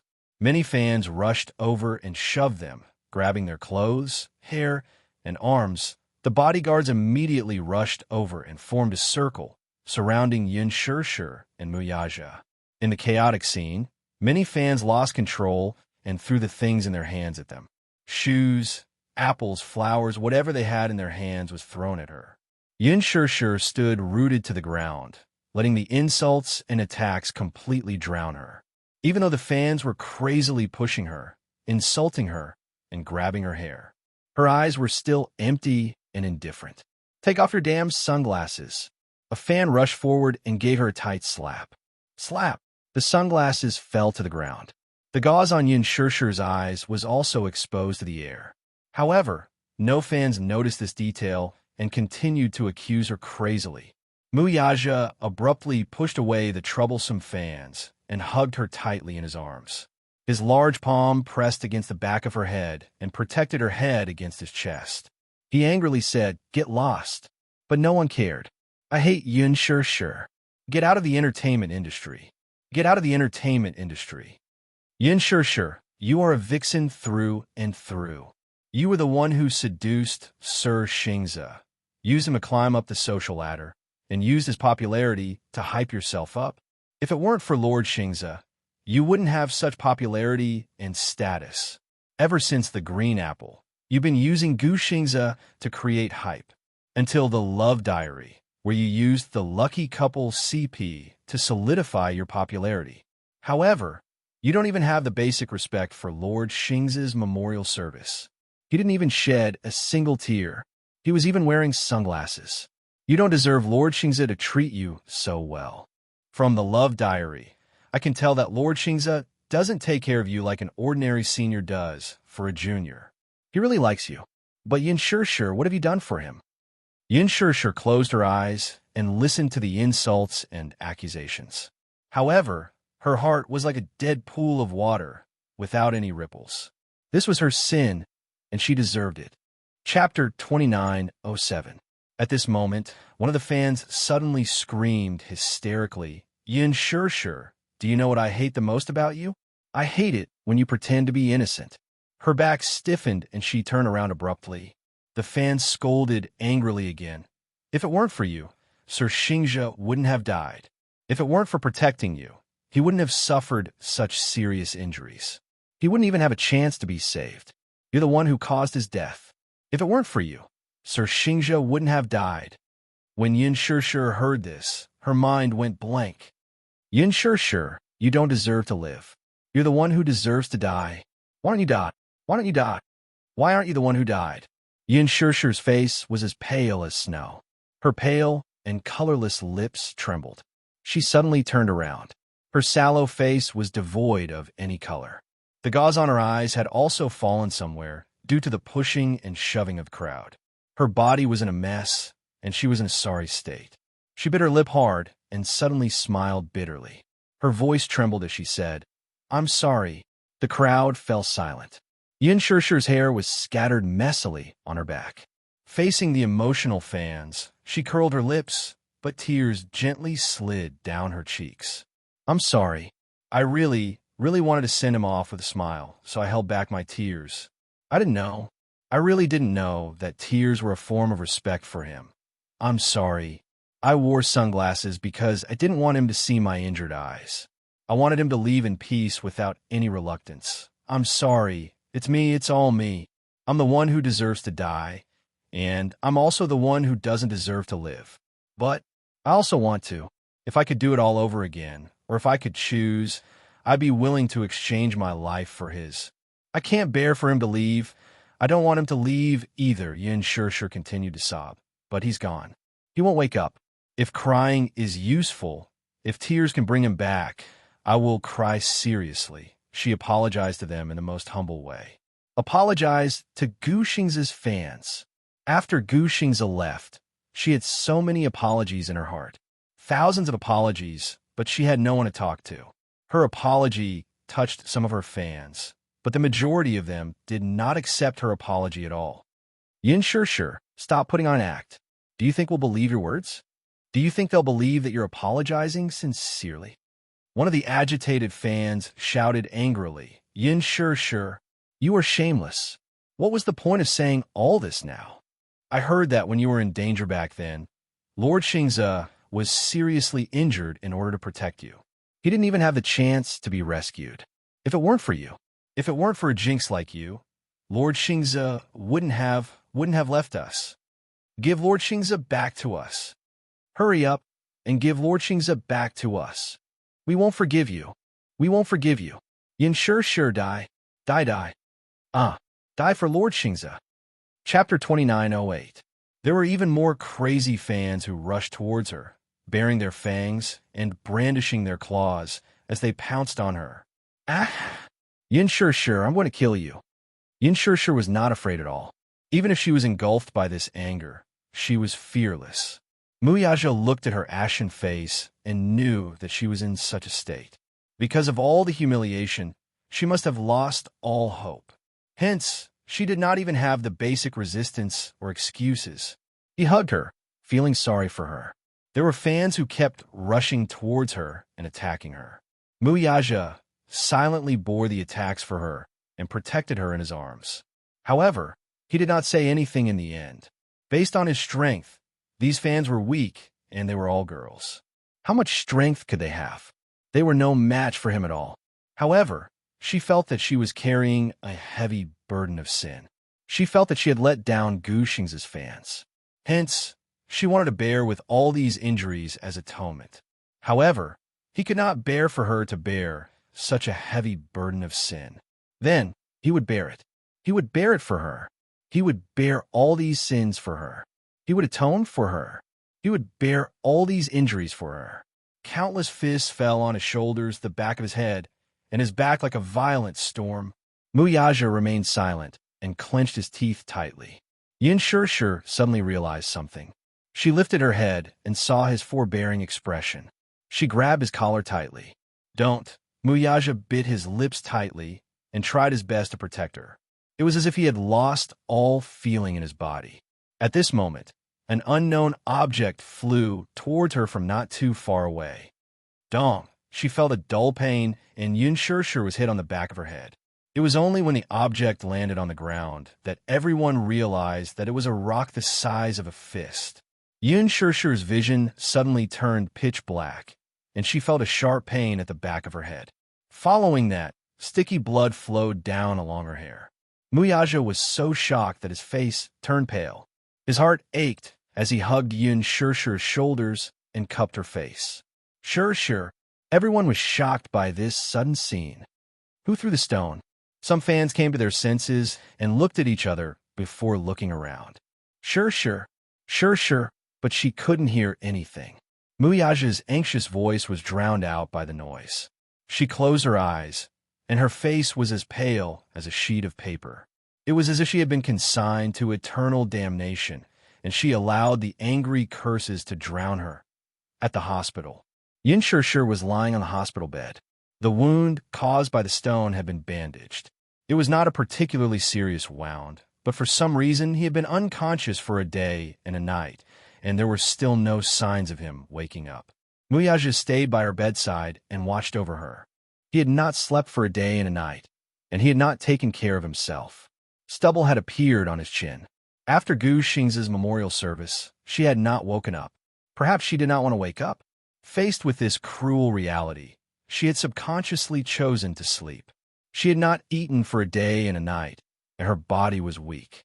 She had relied on the nutrient solution to maintain her body's needs. However, this alone was far from enough. She was still pregnant, and the fetus in her womb needed nourishment. It was far from enough to rely on the nutrient solution. Chapter 2909. Gong Jie sat by the window. No one knew how long he had been in this position, but he was like a stone statue. 2 days later, after sleeping for 48 hours, Yin Shirshir finally woke up. However, after waking up, she was like a puppet that did not know how to laugh or cry. She was like a puppet without a soul. She was either sitting at the head of the bed in a daze or lying quietly on the bed. Her empty eyes stared blankly at the ceiling. She didn't eat or drink. She didn't know if she was torturing herself or forcing herself. He brought the bowl of porridge over and sat on the edge of the bed. He scooped up a spoonful and gently fed it to his sister. His throat moved a little as he choked on his sobs. Sis, look at me. Look at me, okay? Have some porridge. Even a little bit is good. You haven't eaten for 4 days and 4 nights. Xingzhe is already dead, but he definitely didn't want to see you in such a dispirited state. Big sister, wake up, okay? Don't be like this anymore. I want you to be well. I want you to be well. No matter how he comforted her, no matter how he coaxed her, Yin Shirshir always looked out of the window motionlessly. Her body seemed to be frozen, and her eyes were dim without any luster. She didn't know what she was looking at. Outside the window, there was only a clear sky and white clouds. However, in the ward, it was cold, dark, and devoid of any light. The sunlight was so bright that it shone into the windowsill, but it couldn't shine into her heart. She seemed to be dead, and the living thing was just a shell. Her heart had completely died on the day of the memorial service, and it would be difficult for her to come back to life. Muyaja stood at the door of the ward. His back was straight, but there was a hint of loneliness and bleakness on his back. She was in this state every day. When she woke up, she would lie on the bed motionlessly. She didn't eat or drink, and there was no expression on her face. Other than her biological needs, she would never think of getting out of bed and walking around. Sometimes he would sit in one place for an entire day, not moving at all. Be it Muyaja, Yu, Xiaoi Qin, or even Gong Jie, everyone took turns feeding her. But no matter how he coaxed or lied to her, she just stared ahead indifferently. It was as if all the light in her eyes had been extinguished, and there was no focus in the darkness. It wasn't as if Muyaja hadn't tried to force it in. However, every time he forced it in, he would vomit it out in less than 10 minutes. There was nothing he could do. He really couldn't think of any other way to coax her to eat. Sometimes she would sit by the window and look out. Once he sat down, the night sky was filled with stars. Seeing that she still refused to eat, Gong Jie put the bowl aside, held her hand tightly, and gently kissed the back of her hand. Sister, even if you don't want to eat, can you talk to me? I haven't heard your voice in a long time. Sis, you haven't eaten for days, and you haven't talked to me. We promised each other when we were young that even if we quarreled, we wouldn't have a Cold War. Are you having a Cold War with us now? Yin Shirshir's eyelashes fluttered slightly, as if she had some reaction. Gong Jie immediately picked up the bowl, scooped a spoonful of millet porridge, and brought it close to her mouth. He coaxed, "Eat a little, just a little." Chapter 29:10. Gong Jie immediately picked up the bowl, scooped a spoonful of millet porridge, and brought it close to her mouth. He coaxed, "Eat a little, just a little." Yin Shirshir's lips parted slightly, but she didn't react. Gong Jie glanced at Mu Yaja with a helpless gaze. This was the first time that Mu Yaja had seen him so helpless. "She still refuses to eat?"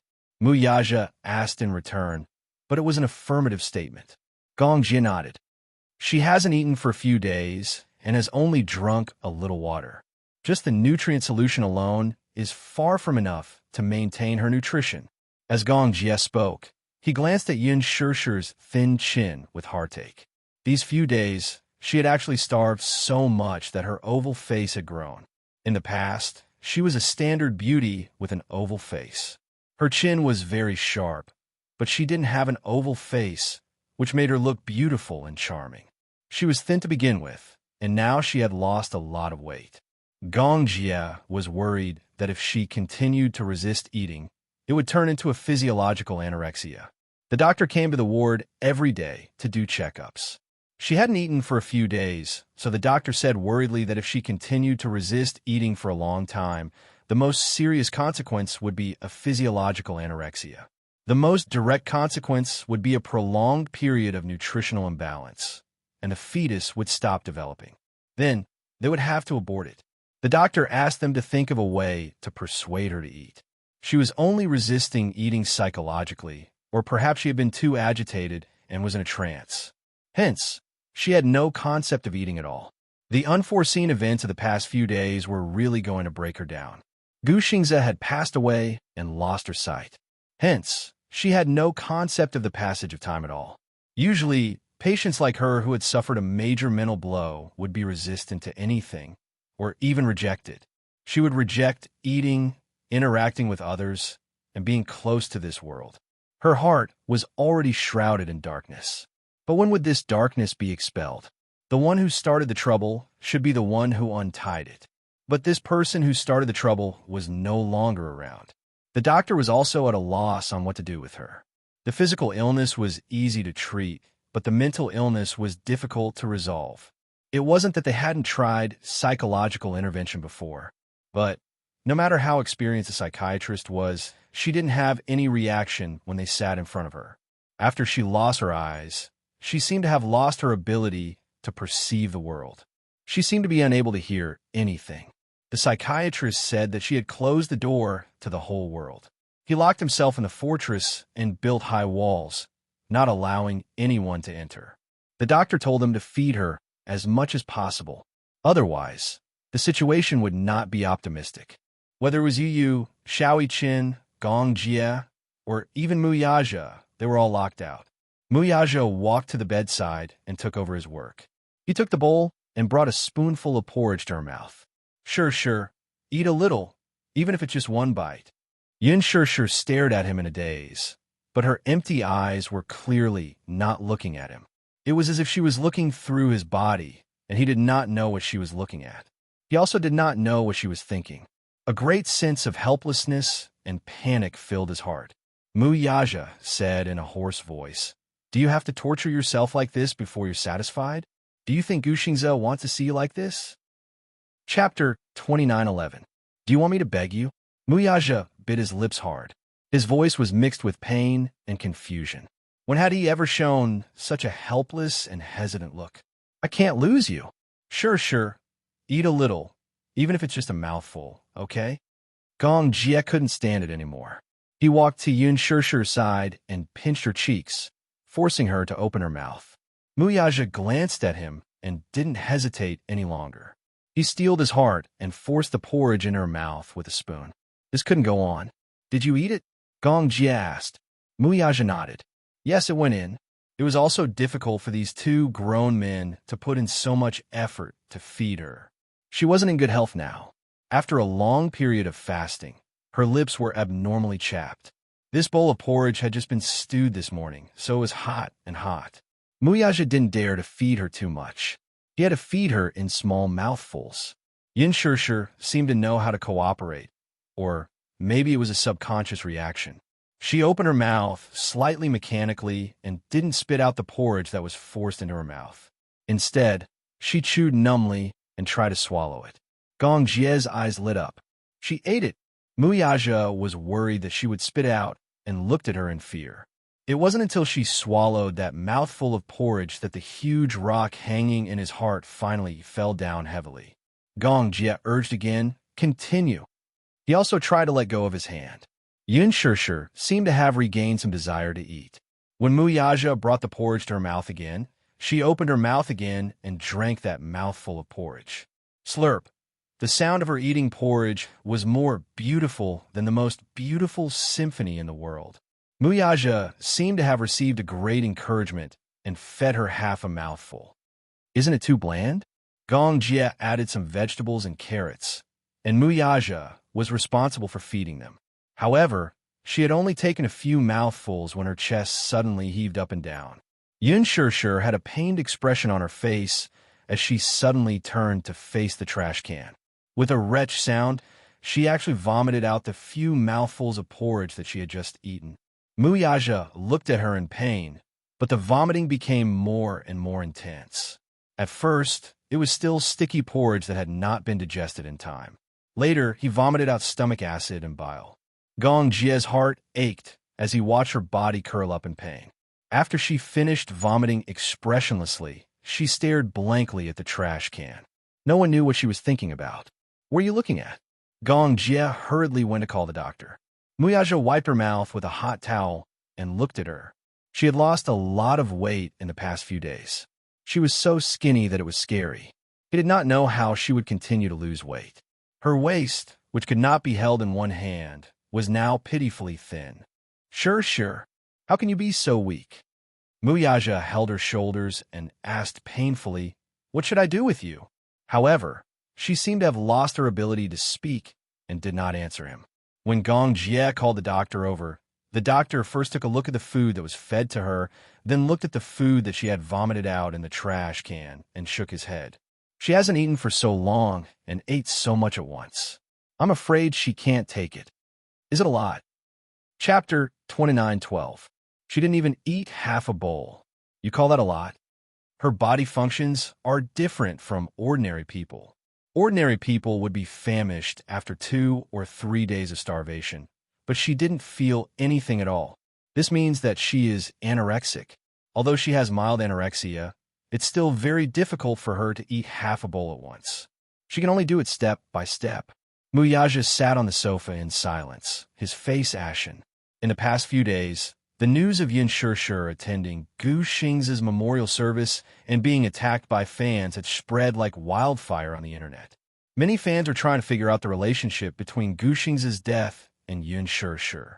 There were also many paparazzi who wanted to sneak into the hospital and dig up more news. However, the Xin Financial Group had already sent a lot of manpower to guard the hospital tightly. Those despicable paparazzi couldn't get close at all. Although many reporters had given up, there were still some who were still stubbornly waiting. When Qin Zhou came to the hospital, Yin Shirshir had just fallen asleep. Muyaja was gently tucking her in. He walked to the door. The door of the ward was not closed. He knocked gently on the door. Muyaja looked over. When he saw him, he immediately walked to the door. "How is Shirshir?" Qin Zhou asked about her, but he saw Muyaja's gloomy face. He was a meticulous person and probably knew that the situation was not optimistic. "She hasn't eaten for a few days. She doesn't eat. She refused to eat after coming back from the memorial service. She didn't feel anything when I called her name." Qin Zhou frowned. Muyaja frowned anxiously. He suddenly thought of something and asked, "How is he?" Of course, Qin Zhou knew who he was referring to. "He has been cremated. Which cemetery is he buried in?" Qin Zhou was stunned for a moment and then said, "Jing Cemetery." However, he only kept a portion of his ashes symbolically and set up a tombstone for his fans to remember him. The rest have been dealt with separately. Dealt with separately? Yes. Qin Zhou responded to his surprise with a smile.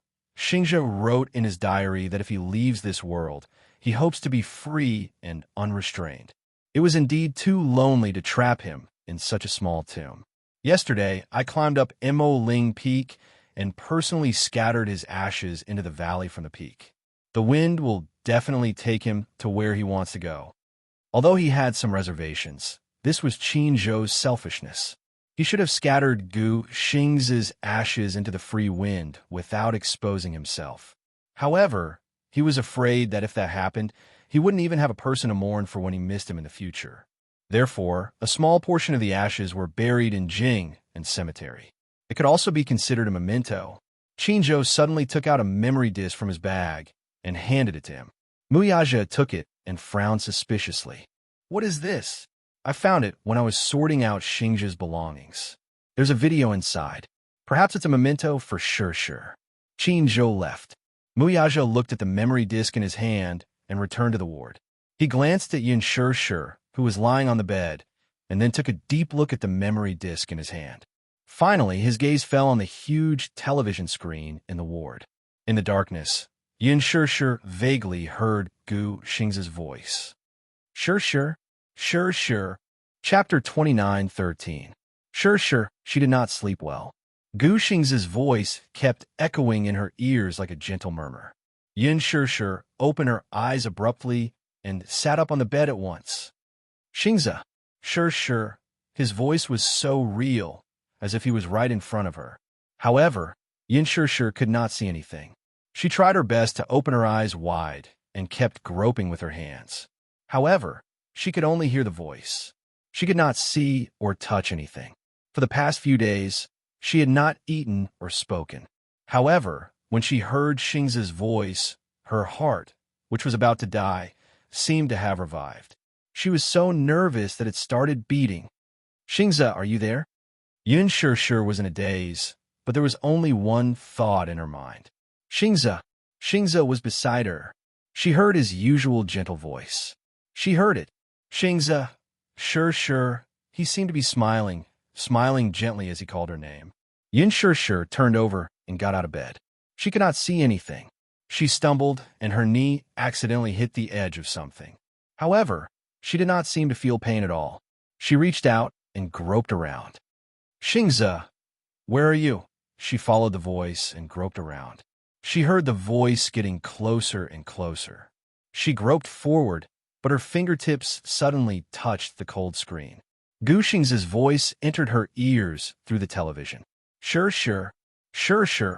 He kept calling her name as if he was not impatient at all. Yin Shir widened her eyes and leaned closer to the television screen. She heard that gentle voice say softly, "Perhaps in the future, I won't have the chance to call your name like this again." On the television screen, Gu Xing's sat in front of the camera. He turned his head slightly and smiled gently. Just like when they first met, his smile was as gentle as the spring breeze. It was even a little uneasy and shy. However, she could not see such a scene. "The first time I heard this name, I thought it was a very nice name. It fits the person. Sure, I'm leaving. I need to go somewhere very far. Perhaps in this lifetime, we will never meet again." When Yin Shir heard this, she was caught off guard and her tears flowed down. "I used to trouble you, didn't I?" I'm sorry. In the past, he couldn't help himself. "I like you, but some feelings can't be forced. Xingze, from today onwards, I won't. The most regretful thing in my life is that I met you a little too late. I am not reconciled. I firmly believe that love comes first. I want to try hard, but I gradually found that we can't be together.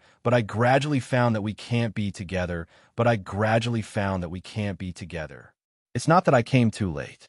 I love you, but you don't love me. Sure. I really love you very much. If I could, I would love you with my life. I hope that you won't be able to live without me."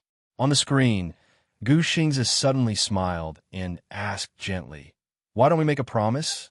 If there's an afterlife, let's meet again, okay?" Yin Shir looked up. Her eyes were hazy with tears. She bit her lip hard and salty tears flowed into the gaps between her lips. Chapter 29:14. I'll definitely find you. Then, we'll be together for the rest of our lives, okay?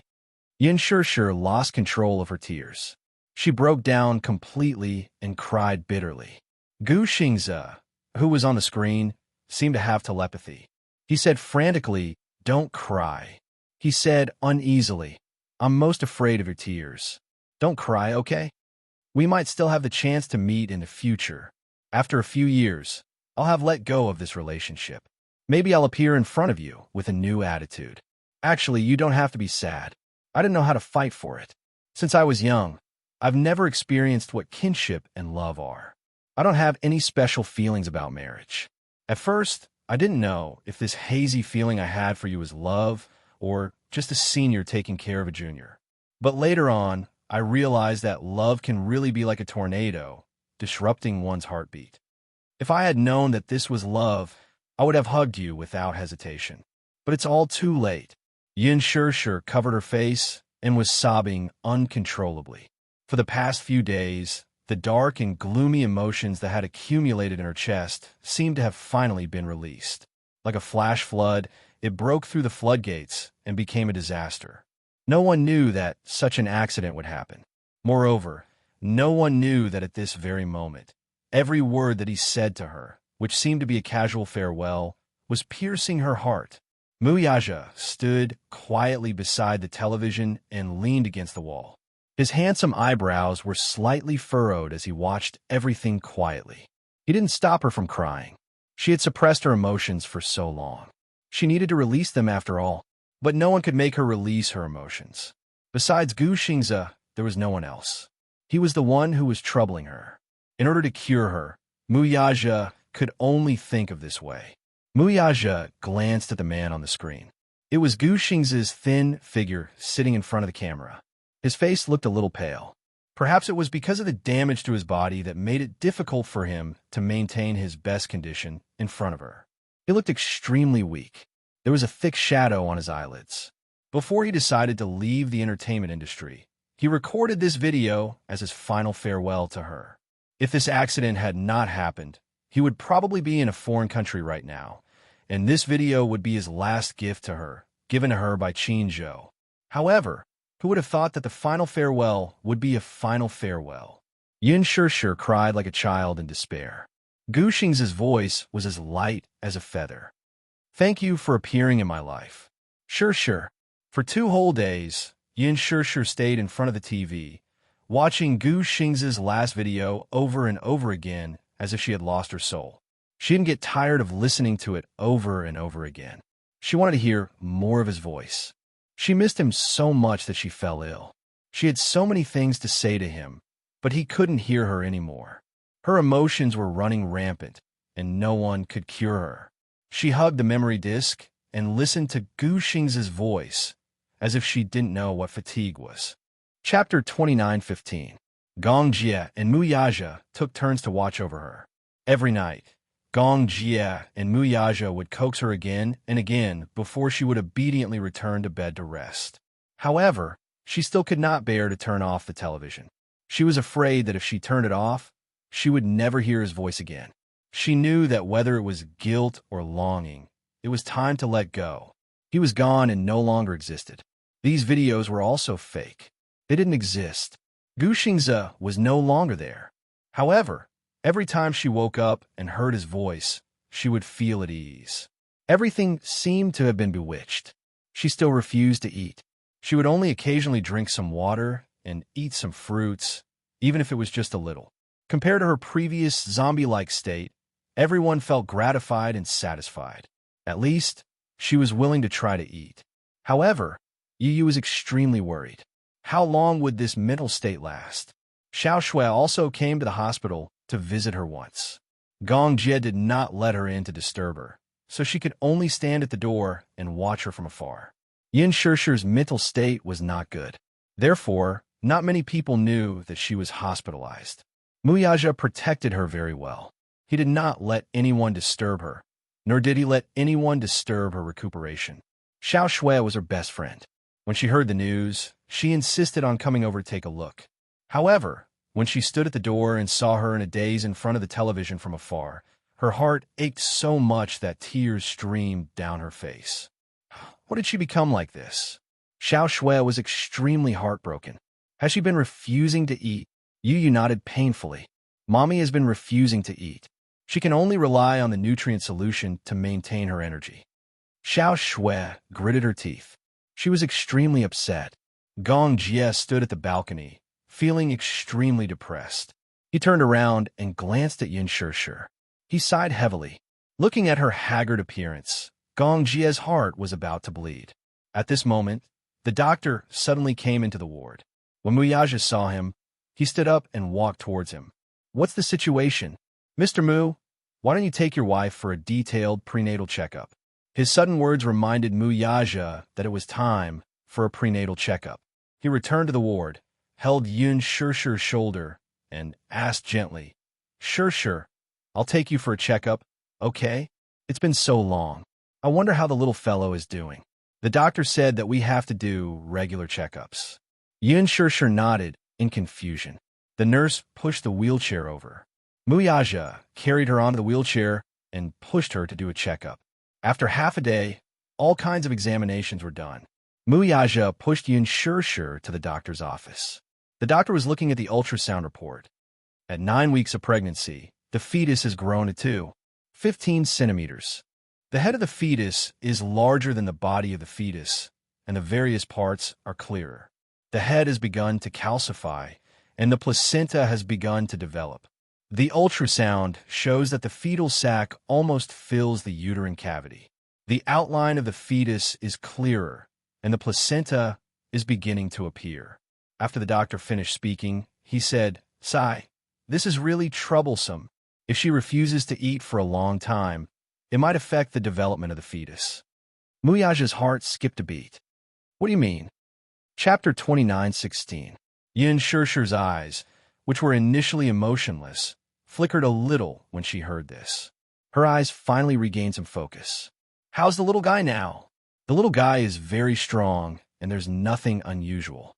However, if this goes on, it will definitely have many adverse effects on her body and the child. The doctor paused for a moment and said, even if the child survives in the mother's body, its innate resistance will be weaker after birth. If the mother's mood changes drastically during pregnancy, it will easily cause the child's personality to become sensitive. But I'm worried that if this goes on, the fetus will stop developing and might even have a miscarriage. Miscarriage? Muyaja's expression was tense. Isn't there a nutrient solution? This doesn't constitute sufficient nutrition at all. Moreover, emotional fluctuations are also a huge factor. The doctor placed the bee-skin film on the backlight. He pointed at a very small ball in the film and said to him, this is the fetus.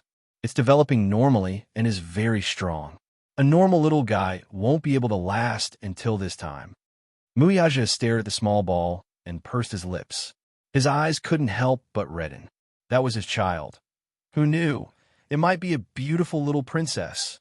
He had always wanted to have a daughter with her.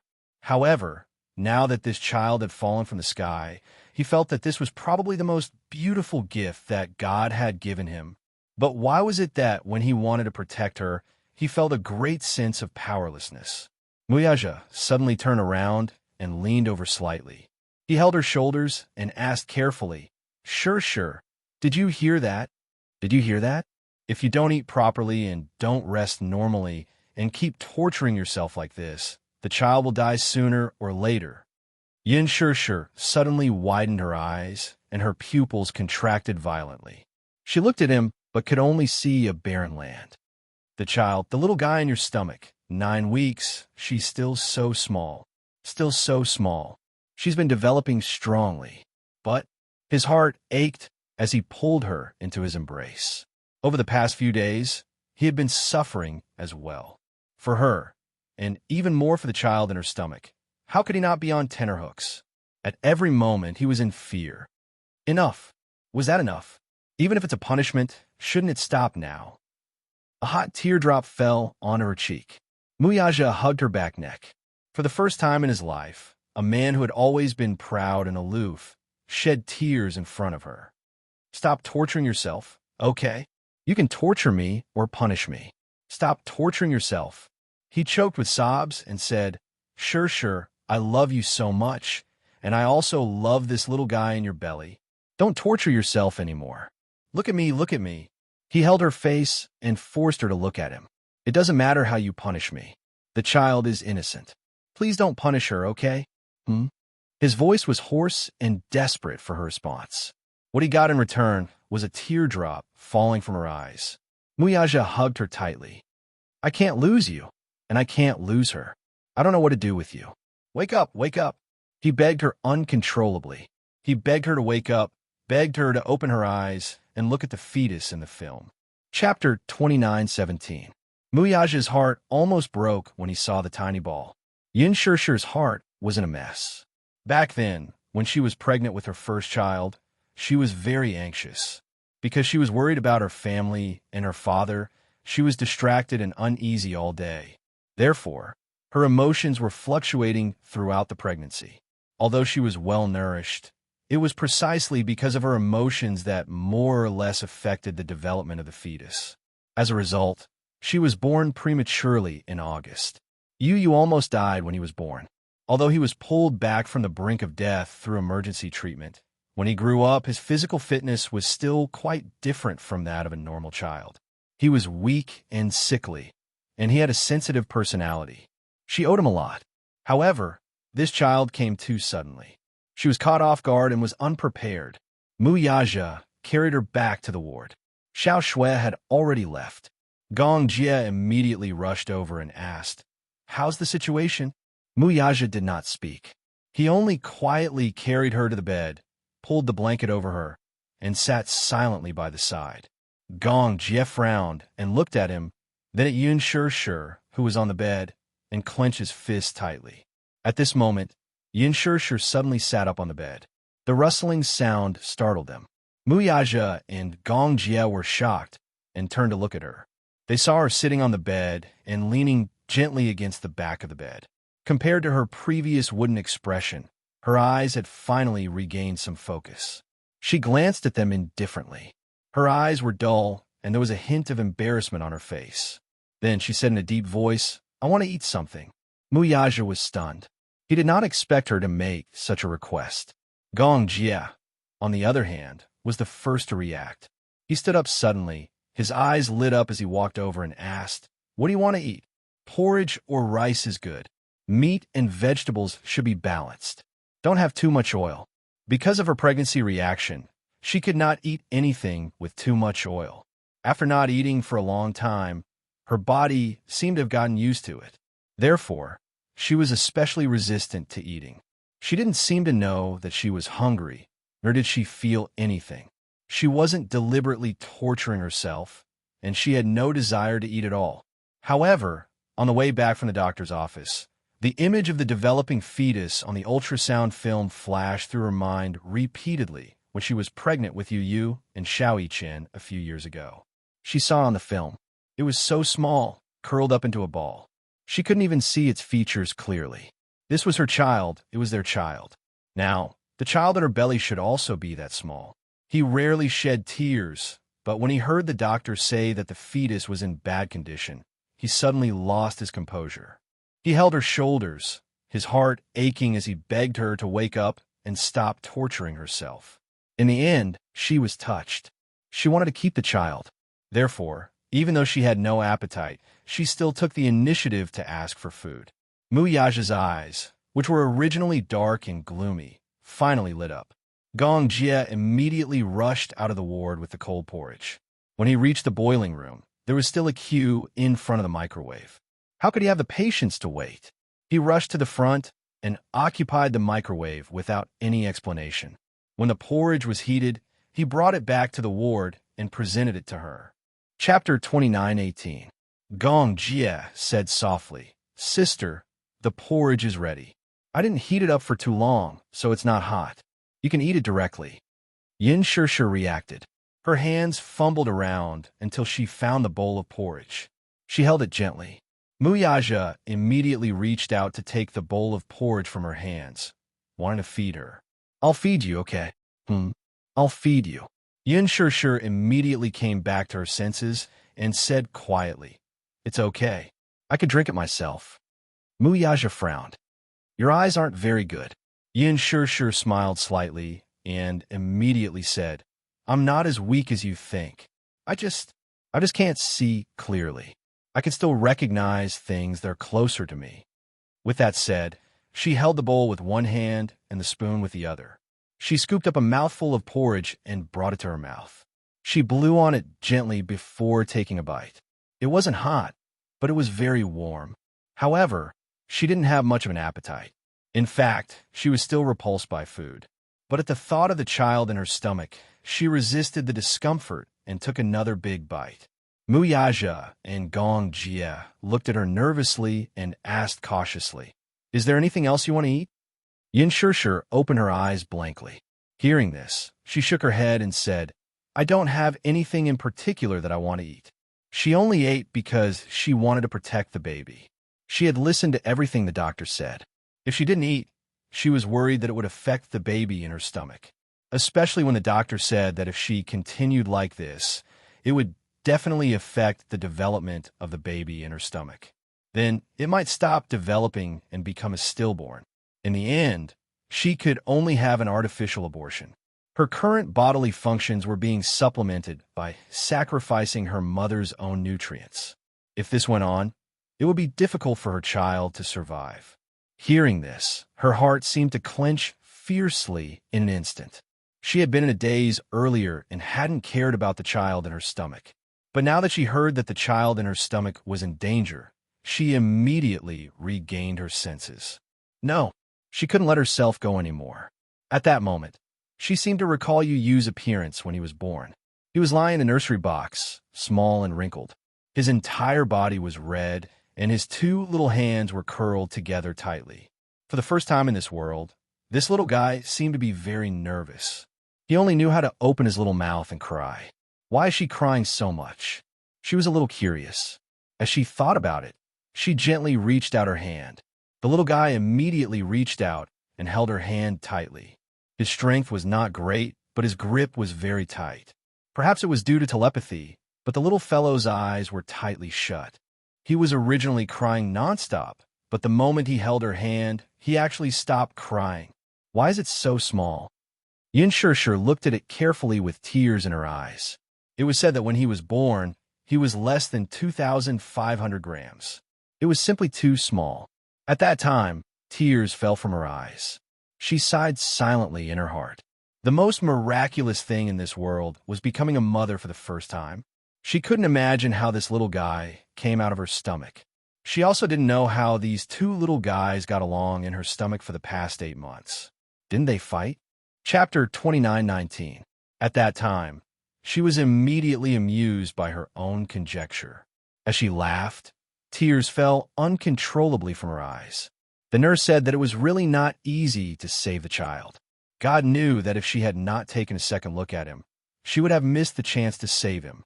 That one look gave the mother and son a chance to be reunited. What exactly was motherhood? It was when she saw this little guy that she wanted to give everything she had.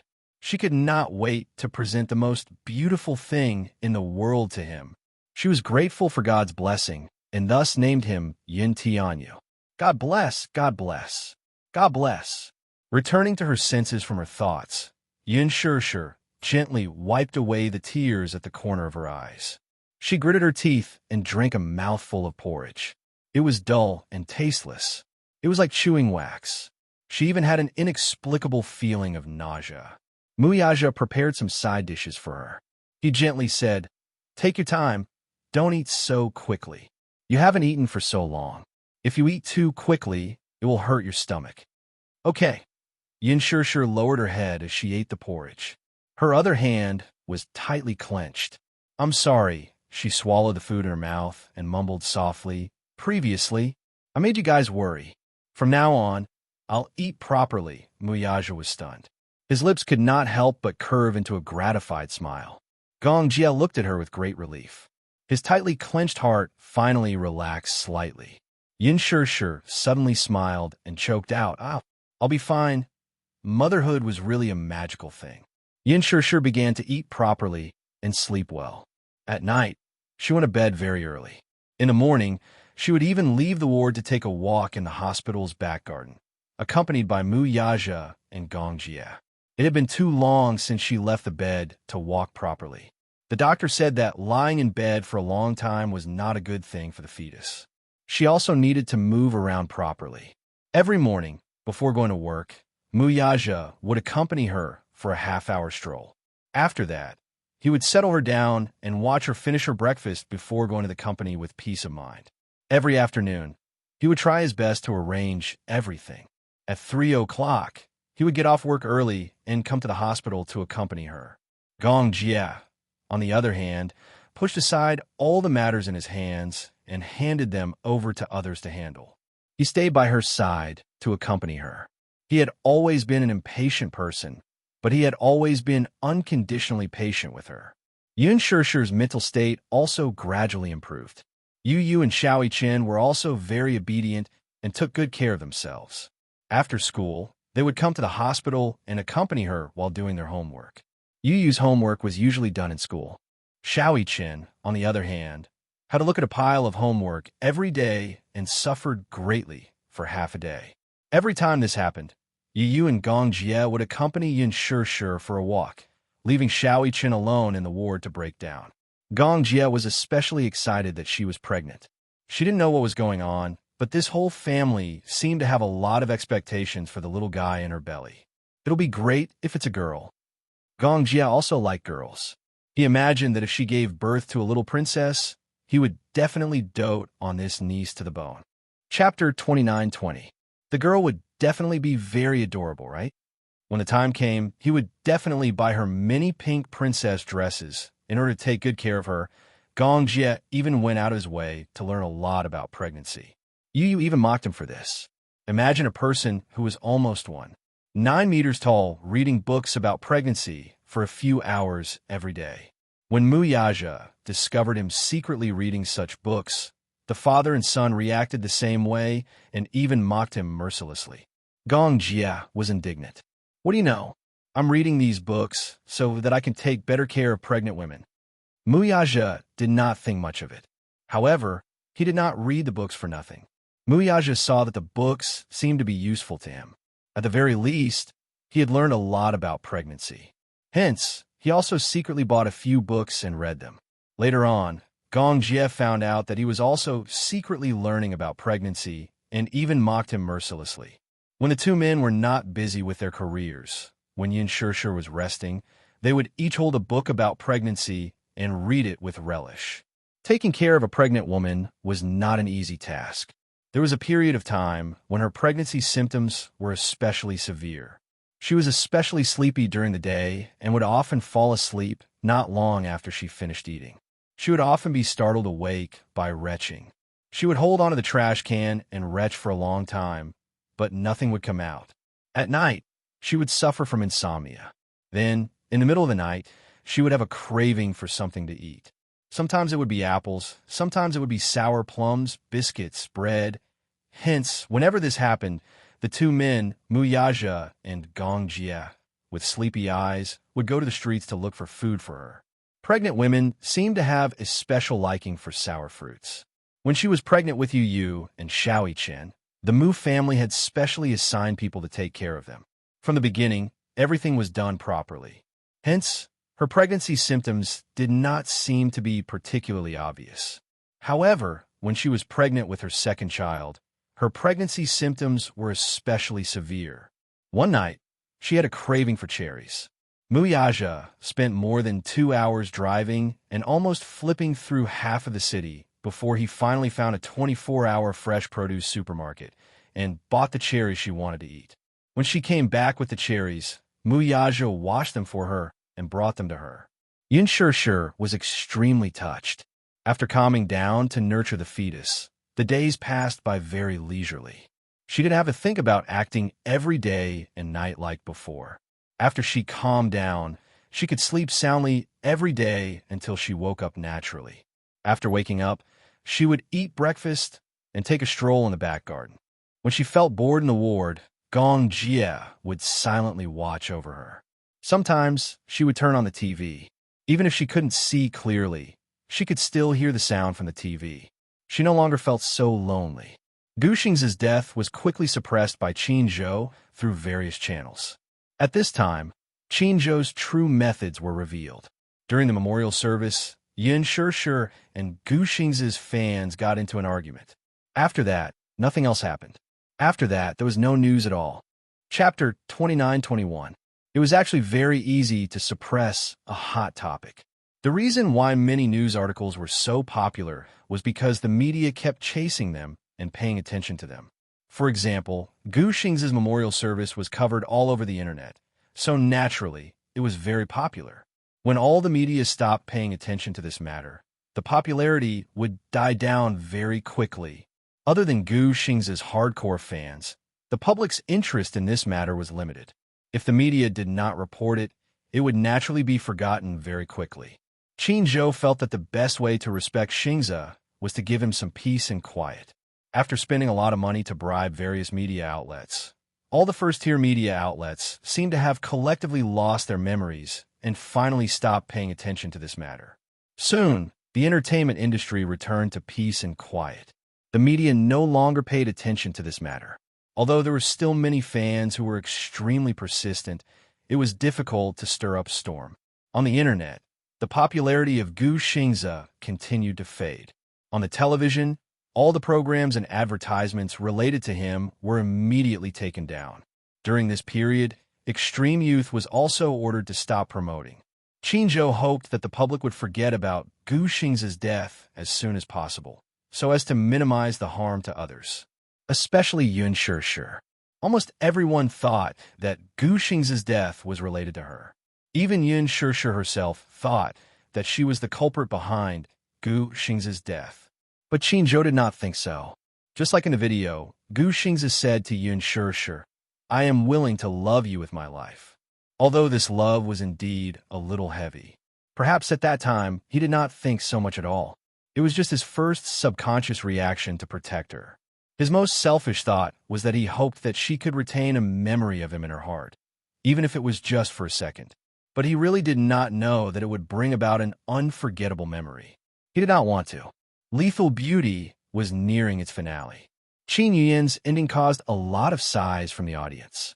The role of Qin Yuyan was perfectly interpreted by Yun Shishir. Even Gu Xiaoyang couldn't imagine that a newbie could understand the role so well and perform it with such superb acting skills. In the entire series, she was probably the most tragic character, but also the most realistic one. Qin Chang'e, the female lead played by Lin Ji, had a clear distinction between love and hate. Although she had all the characteristics of a female lead in a period drama, the character of Qin Yuyan portrayed the selfishness of human nature to the extreme. Becoming a demon for love, becoming a fool for love. She had changed from an innocent and harmless young girl to someone who, for the sake of love, had disregarded her own safety and schemed against everything. In the end, she had ended up in a miserable state. Before she died, she cried to the male lead played by Hua Jin, "Do you know that for you I did everything I could to design this world for you? But in the end, I realized that the biggest mistake I made was I fell in love with you. You hate my viciousness, but how could I not hate your heartlessness? But there was no other way. There was no other way. Who asked me to do everything just to get a glance from you, even if it was just a glance?" His hoarse cries caused countless audience members to shed tears. A pitiful and hateful character, but more realistic. The selfishness of love and hate was portrayed to the extreme by Yun Shishir. Chapter 29-22. Yun Shishir's acting skills were enthusiastically recognized by the audience. The image she created was too vivid, leaving a deep impression in people's minds. Many new fans who liked her because of Lethal Beauty dug out her humble appearance when she usually went on variety shows. Her gentle and unpretentious personality, as well as her occasionally funny side, made the fans even more fond of this actress with superb acting skills. Hua Jin had flown to Paris because he needed to take a fashion photo shoot. When he returned, he immediately rushed to the hospital to visit. He rejected some of the less important jobs and stayed at the hospital to watch over her when he was free. Soon, the doctor also came up with a few plans. Mu Yaja and Yun Shirshir came from the hospital to protect the fetus, so the doctor came up with two plans for her. One is to do a cornea transplant first. Recently, there was a cornea donor from Guang City. It was the cornea of a 22-year-old girl. However, if you do the surgery during pregnancy, you will have to bear a lot of risk. However, we will have stricter control of the drugs. However, we can't completely rule out any adverse effects on the fetus. However, there's a risk. Muyaja and Yun Shirshir looked at each other. The doctor looked at their expressions and knew that they could not accept this plan. Thus, he said, the second plan is to give up on this donor and wait until after the delivery. After the birth, when the vitality is restored, we can look for a suitable donor. However, this cycle is very long. With the continuous deterioration of her eyesight, it might cause a lot of trouble in her life. After all, if a person who had always been healthy lost their eyesight overnight, their life would be bound, and it would be difficult for them to return to the normal track. And a cornea donor was something that could only be found by chance. It was luck and opportunity to meet one. If they missed it, they might have to wait for a few more years. In these few years, there would be too many variables. Muyaja frowned and said worriedly, "We were going to hold a wedding. Will this situation affect the wedding?" The doctor said sincerely, "My suggestion is not to rush to hold the wedding." When Yun Shirshir heard this, her expression suddenly became a little lonely. The wedding that she had been looking forward to was going to be delayed indefinitely because of this matter. She pursed her lips in grievance, looking extremely lonely.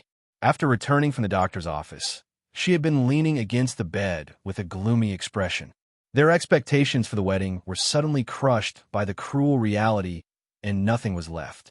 Gong Jie saw that she was a little unhappy the moment she came back, so he looked at Muyaja suspiciously. "What happened? The wedding may have to be postponed," Muyaja said as he walked to the bed and sat down. He looked at her and asked, "Are you unhappy?" Yun Shirshir shook her head. "No." However, even though he said that he didn't, the loneliness in his eyes was so obvious that it was about to burst out. "You're saying that you don't, but it's obvious that you're sulking." Muyaja suddenly reached out and pulled her into his embrace. He rested his chin on her forehead and said gently, "Don't be afraid. I'll definitely give you the wedding I owe you." Yun Shirshir was slightly stunned. Chapter 29-23. You may say that you don't, but it's obvious that you're sulking.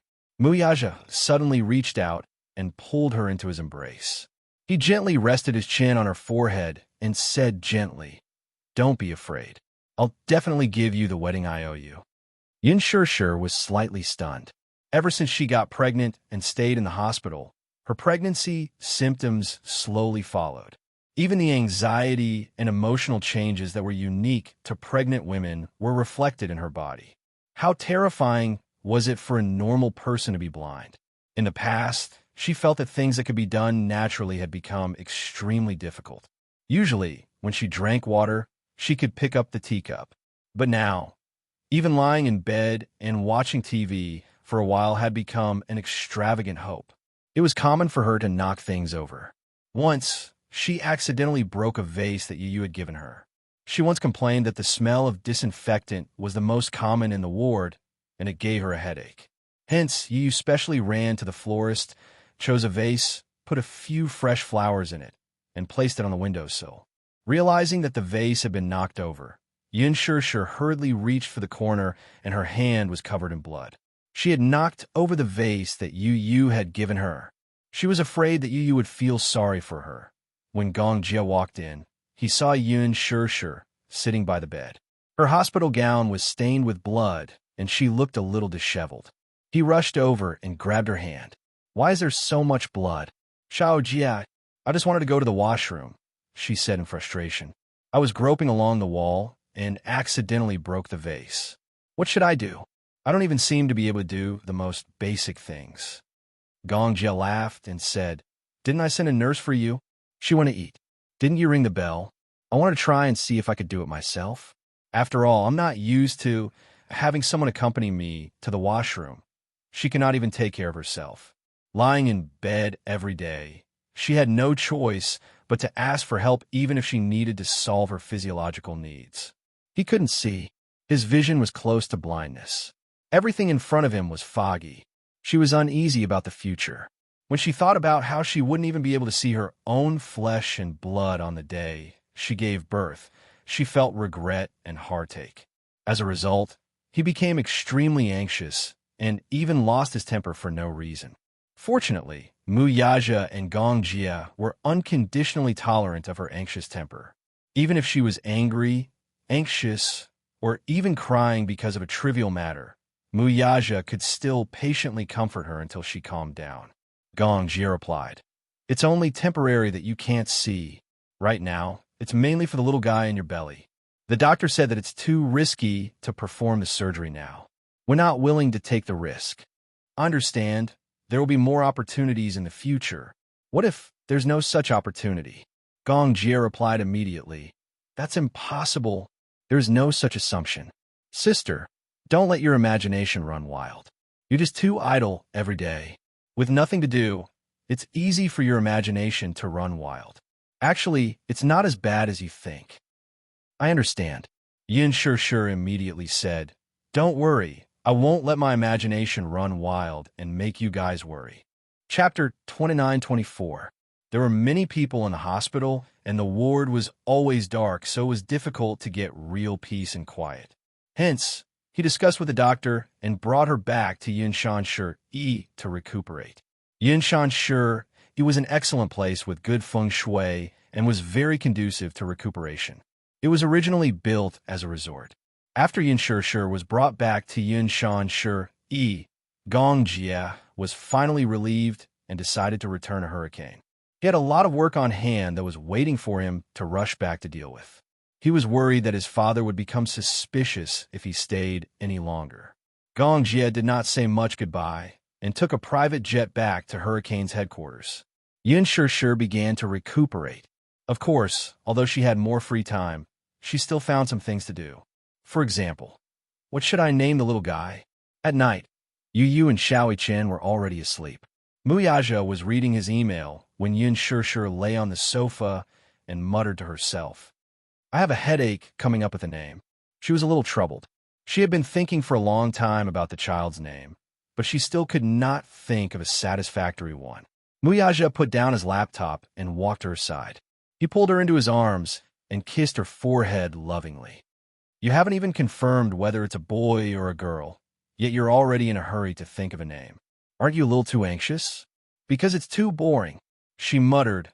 "I'm at home every day with nothing to do, so I'm thinking about what to name the child after it's born." "Then, you're in a hurry to come up with a name when you know the child's gender? What if you choose a boy's name and give birth to a girl? Then, I'll think of a boy and a girl's name together." Muyaja laughed but went along with her and asked, "Then, do you want a girl or a boy?" Yin Shi laughed and said, "It's not like I can give birth to a boy just because I want a girl or a boy. This is something that can't be decided." "Then, do you like a girl or a boy?" "I like both," Yin Shi said and asked him, "What about you?" "I hope to have a little princess." Muyaja was famous for being fond of daughters. Men had no resistance against daughters. It was said that daughters were the lovers of their fathers in their previous lives. These words were not false at all. Muyaja wholeheartedly hoped that he could have a little princess. He would definitely be overjoyed. By the way, I've always been curious about the meaning behind the name Xiaoi Chen. Yin Shi was a little curious. It couldn't have been randomly chosen, right? The name she gave you was meaningful. She was thankful to the heavens for saving her life despite having a near-death experience when she was born. Hence, she was named Yin Tianyu. Mu Yaja explained, "The word he means light." Chen was ranked 5th in the earthly branch and was a dragon. Put together, it means a handsome and beautiful person, rational and full of wisdom, a life of elegance, auspiciousness, success, and honor. Yin Shi was stunned when she heard that. She smiled and teased, "Are you really majoring in finance? You seem to know a lot about these things." "I did my homework when I came up with a name." "You came up with this name?" She was a little surprised. "Yes.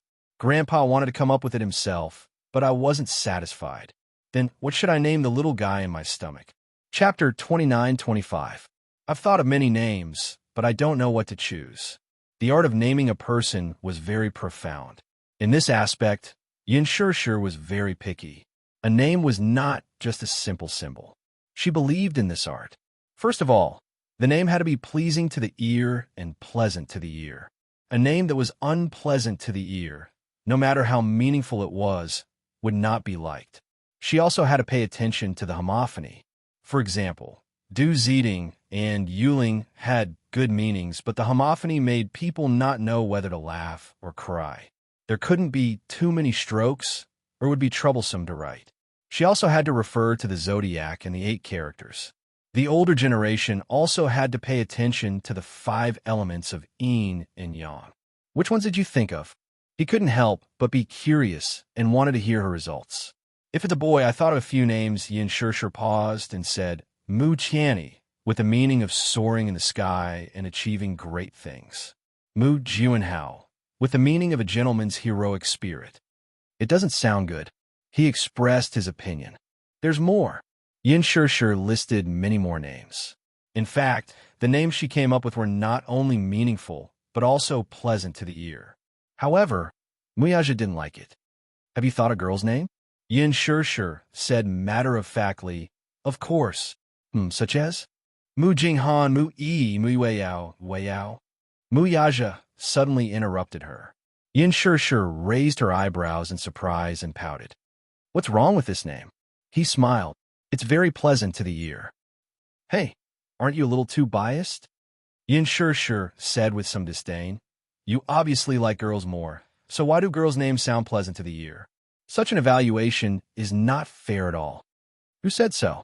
He said seriously, Yu Weiyao is a very pleasant name. Let's call it that. Yin Shishir said unwillingly, what if it's not a girl? Whether it's a girl or not, it's my decision, not yours. You don't have to worry. Muyaja scratched her nose and said confidently, I think that when the little guy comes out, it will definitely be a girl. What? You make it sound like you and your daughter have telepathy. Yin Shishir was a little jealous. If it's really a girl, I won't have a place in this family in the future. You only have eyes for your daughter. In the future, when father and daughter are united, won't my life be hard? Don't you have Yu and Xiaoi Chen? She had nothing to say. Aren't the 3 of you united? My daughter and I are of one mind. So what? So you're not allowed to do that? His reasoning was one after another. Good. You're right. You're an old sow wearing a bra. One set after another. Yin Shishir seemed to have learned this from somewhere. He didn't know whether to laugh or cry. He suddenly hugged her tightly and said solemnly, Don't worry. You'll always be the most important person in my heart. No one else can compare to you. That's what you're saying now. When our daughter is born, it'll be hard to say.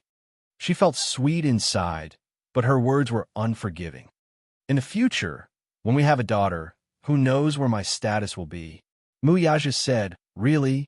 Thousands and tens of thousands of daughters can't compare to you. Thousands and tens of thousands? You'll have to be able to raise thousands and tens of thousands. Why can't I afford to raise them? Are you doubting me? Muyaja suddenly grabbed her hands and leaned closer to her. There's no one that I can't raise. It'll just depend on whether you can afford to give birth to them. Let's not talk about other things. Just based on this weight, I can't give birth. Even an old sow can't give birth to so many. Chapter 29-26. Why can't I afford to raise them? Are you doubting my ability? Muyaja suddenly grabbed her hand. Smiling deeply, he leaned closer to her and said suggestively, There's no one I can't afford to raise. Let's see if you can afford to give birth to them. I'm not a sow. I can't give birth to tens of thousands of them. Even an old sow can't give birth to that many. Yin Shishir said angrily, It's enough for you to have 3 buffoons at home. She patted his hand and said exasperatedly, Stop fooling around. HM, let's think of names together. I've thought of so many names, but you haven't expressed your opinion yet. Didn't I express my opinion? With that, Muyaja lowered his head and moved closer to her abdomen. He held her belly, which had yet to bulge, and smiled. Yu Weiyao, did you hear that? This is the name that Mommy gave you. Hey, Yin Shishir didn't know whether to laugh or cry. Are you done fooling around? How do you know that it'll definitely be a daughter? Muyaja said solemnly. Do you believe that it'll definitely be a little princess? I don't believe it. Then let's bet. Muyaja looked confident. Smiling, he said, this is probably the telepathy between father and daughter. As he spoke, he looked lovingly at her lower abdomen. It was as if he could see the little fellow inside through her belly. Yueyao, isn't this name very nice? Daddy likes it too. Yueyao, you must be good in mommy's stomach. Daddy loves you. Yun Shishir couldn't see his face at this moment, but she could imagine that Muyaja's gaze was fixed on her stomach. His face must be filled with tenderness. His eyes narrowed, and his handsome brows arched gently. She remembered that he looked especially good when he smiled. His thin lips curved, outlining a gentle arc like water, with shallow, smiling dimples. He rarely smiled, and it was only when he was facing her that he would reveal a rare smile. However, his smile seemed to be able to melt even the coldest ice and snow in the world in a single night. Yin Shishir suddenly smiled contentedly. She felt that at this moment, she was surrounded by happiness. She was a little overwhelmed. Muyaja didn't notice the reaction on her face at all. Instead, he was focused on her stomach. After a while, he leaned forward and pressed his ear against her stomach, listening carefully. After a while, he started talking to himself in front of her stomach, as if he was communicating with the little fellow in her stomach. Yin Shishir didn't know whether to laugh or cry. She held back her laughter and didn't want to disturb him. Muyaja suddenly raised his head and asked quizzically, Can she hear what I said? Are you stupid? Yin Shishir couldn't help but say, It's useless to listen to it now. At this time, there's no fetal movement. Oh, is that so? He furrowed his brows, looking disappointed. I thought she could hear me in her stomach. She can't hear you. The child can't even understand what people are saying, let alone a fetus that hasn't developed yet. Muyaja caressed her lower abdomen lovingly, with a contented smile on his lips. His gaze never left her lower abdomen, as if there was a rare treasure hidden there. Wasn't it a rare treasure? He had even named it. He said gently, Yueyao, you must be good and don't be naughty. Develop well and grow well. Daddy will wait for you. Chapter 29-27. Puffed. Yin Shishir covered her mouth and snickered. I already said that she can't hear you now. What are you talking to yourself for? What if she can hear me? He raised his eyebrows disapprovingly and reiterated, There's telepathy between father and daughter. Okay, telepathy. She went along with him. Muyaja gently caressed her belly as he fantasized. If the daughter looks like you, what will she look like? Forgive his limited imagination. The face he imagined was either a miniature version of Yin Shishir or a combination of Yu and Shaoichen's faces. It was very out of place. When Yin Shishir heard this, she said, I heard that daughters look more like their fathers. Huh? There's such a saying? Of course. Haven't you heard of it? Yin Shishir said seriously. It said that sons look like their mothers, while daughters look like their fathers. Look, you look so much like me. It's also said that sons are closer to their mothers. Daughters, on the other hand, are closer to their fathers. Muyaja grabbed her face and scrutinized it before nodding. Yu and Ichin do look more like you. Their facial features are delicate, especially their eyes. After a pause, he said confidently, Then my daughter will definitely be a beautiful girl when she grows up. Yin Shishir laughed. Narcissist? Why are you so narcissistic? This is the truth, he said solemnly. Daughters look like you? I can't imagine that. Yin Shishir's mind went dark, and she could not think of any image. Muyaja also fell into a fantasy. His imagination was also a little lacking. In his mind, a baby girl's face covered his features. No matter how he looked at it, it felt out of place. Suddenly, he was shocked by the face that he imagined. She should be very pretty. He felt a little guilty. He did not know what his daughter would look like if she inherited his looks. Yin Shishir thought about it carefully and said casually, If it's a daughter, her eyes and nose will be like yours. She will be very beautiful. Actually, Yin Shishir pondered for a moment and suddenly smiled with motherly gentleness. I also hope that the little guy in my stomach is a girl. Huh? You want a daughter too? Of course, Yin Shir said matter-of-factly. They say that daughters are sweet. Yu and Little Chin will definitely feel aggrieved if they hear this. Muyaja's heart ached for the two little guys for a few seconds. If she's really my daughter, I'll definitely prepare a super big walk-in closet for her. Since she was young, I bought many beautiful princess dresses for her. Pink, white, black, and dressed her up like a little princess. However, Muyaja did not agree. What do you mean by dressing up? I, Muyaja's daughter, will be born a princess. Yin Shir's lips twitched. Yes, she will be born a princess. Your Majesty. It's the 10th week now. Muyaja ignored her and pulled her into his arms. He kissed her forehead gently and said expectantly, in 2 weeks, it will be 3 months. In 8 months, she will come into this world. I must prepare well to welcome her. How? Yin Shir asked curiously. He said seriously, it's time to prepare the nursery. Chapter 29-28. A nursery?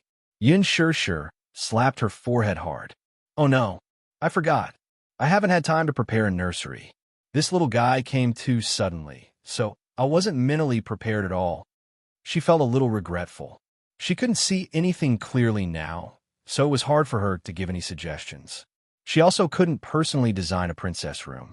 However, Muyaja said, it's okay, I'll prepare it. Naturally, Muyaja was more than happy to do this. Even though preparing a nursery was an extremely tedious process, it was an extremely happy thing for him. Of course, this wasn't just for show. The next day, he held her hand and brought Yu and Xiaoyi Chen to the counter. Yin Shir was wearing sunglasses, so it was a little difficult for her to walk. Yu and Xiaoyi Chen suggested that they hire a nanny to support her. However, Muyaja was worried about the servants. If they were careless and accidentally bumped into something, he would be the one who would be heartbroken. After they got out of the nanny van, Muyaja supported her. Yin Shir held his hand and carefully took a step forward. However, she seemed a little timid. She couldn't see anything, so every step she took was extremely careful. Just hold my hand. Muyaja held her hand tightly and said, follow me. Don't be afraid. Yin Shir also held his hand tightly. In a situation where she couldn't see anything clearly and the whole world was dark, even if someone was holding her hand, she would still be subconsciously worried about what the road would be in front of her with every step she took. It was as if she was walking on the edge of a cliff and she was on tenterhooks. It was difficult for ordinary people to understand this kind of uneasiness. However, ordinary people would still be worried even if they were held by someone with their eyes closed. Moreover, the person holding her wouldn't be able to notice even the smallest detail at all times. However, he said, follow me, don't be afraid. He wouldn't let her fall, bump, or touch anything. Yin Shir trusted him wholeheartedly, so she held his hand and followed his footsteps. Muyaja held her hand and led her to the baby and baby counter. Baby Q was the world's leading baby and baby counter. Yin Shir was their wedding home, but the nursery was only slightly renovated. It was empty, and even the wallpaper wasn't properly pasted. They started with the wallpaper selection. Yu and Xiaoyi Chen also started browsing.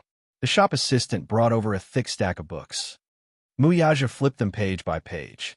They were all European designs, and there wasn't anything that caught his eye. Girls should be pink, right? Yin Shir said. When I was young, I especially liked pink.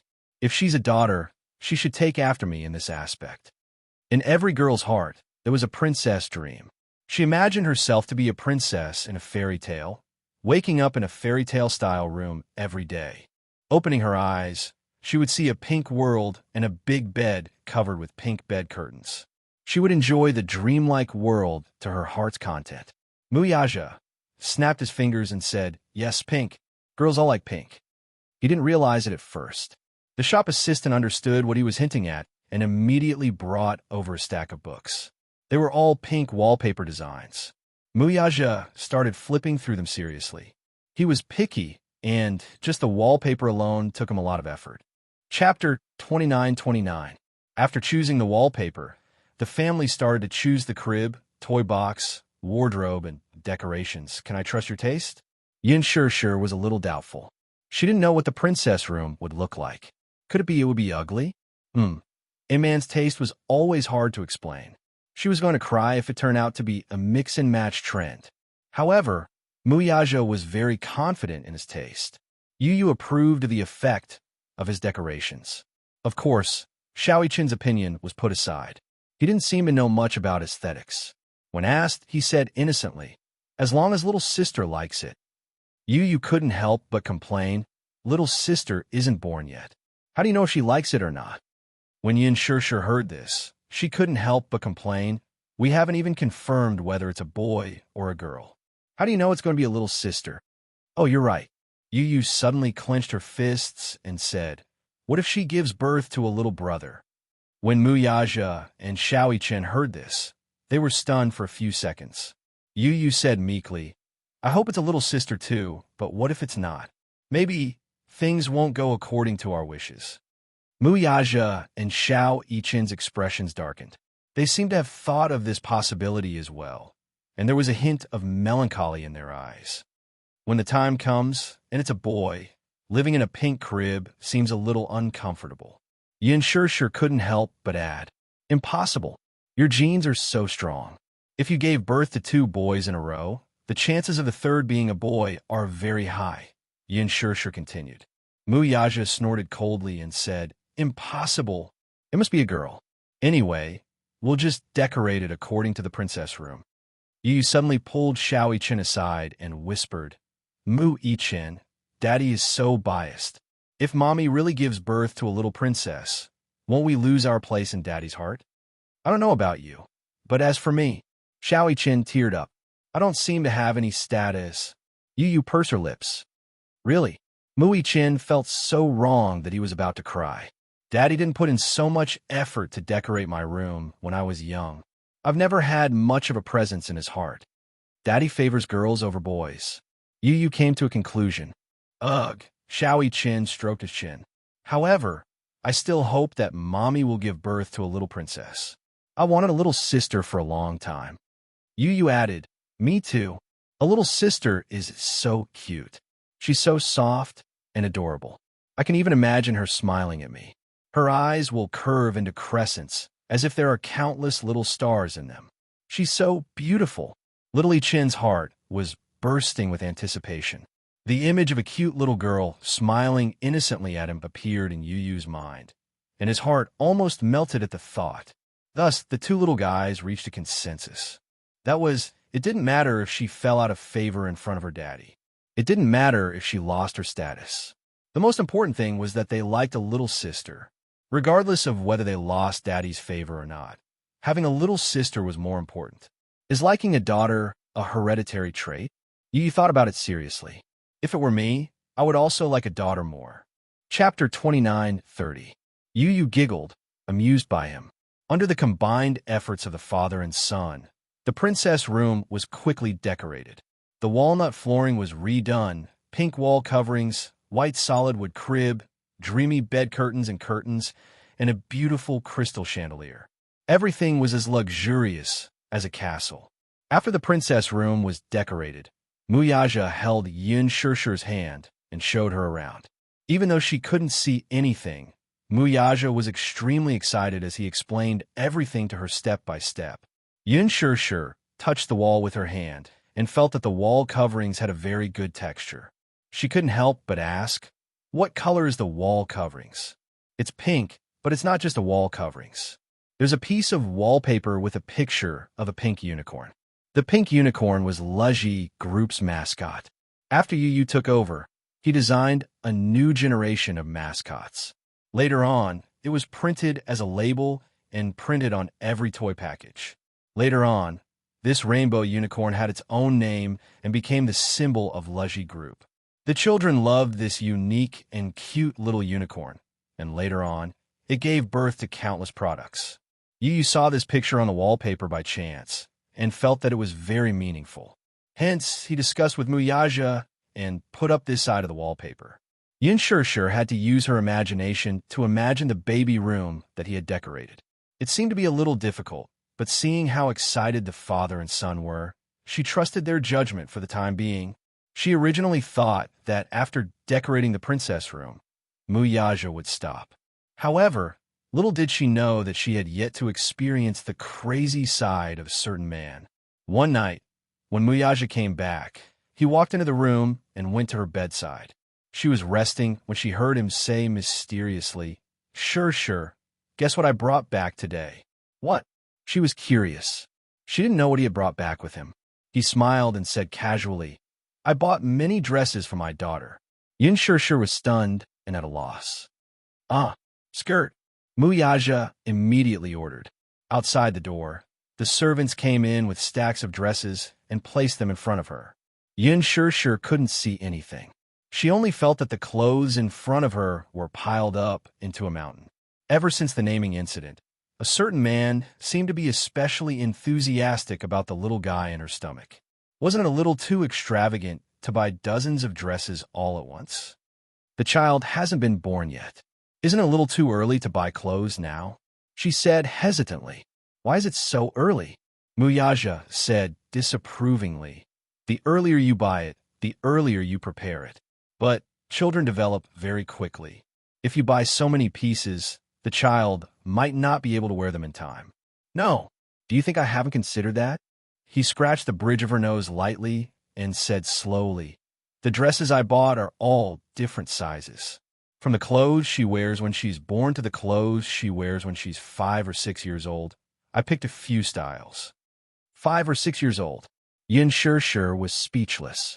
She'll have to wait 5 or 6 years before she can wear them. By then, the styles I picked now will be a little outdated. That won't happen.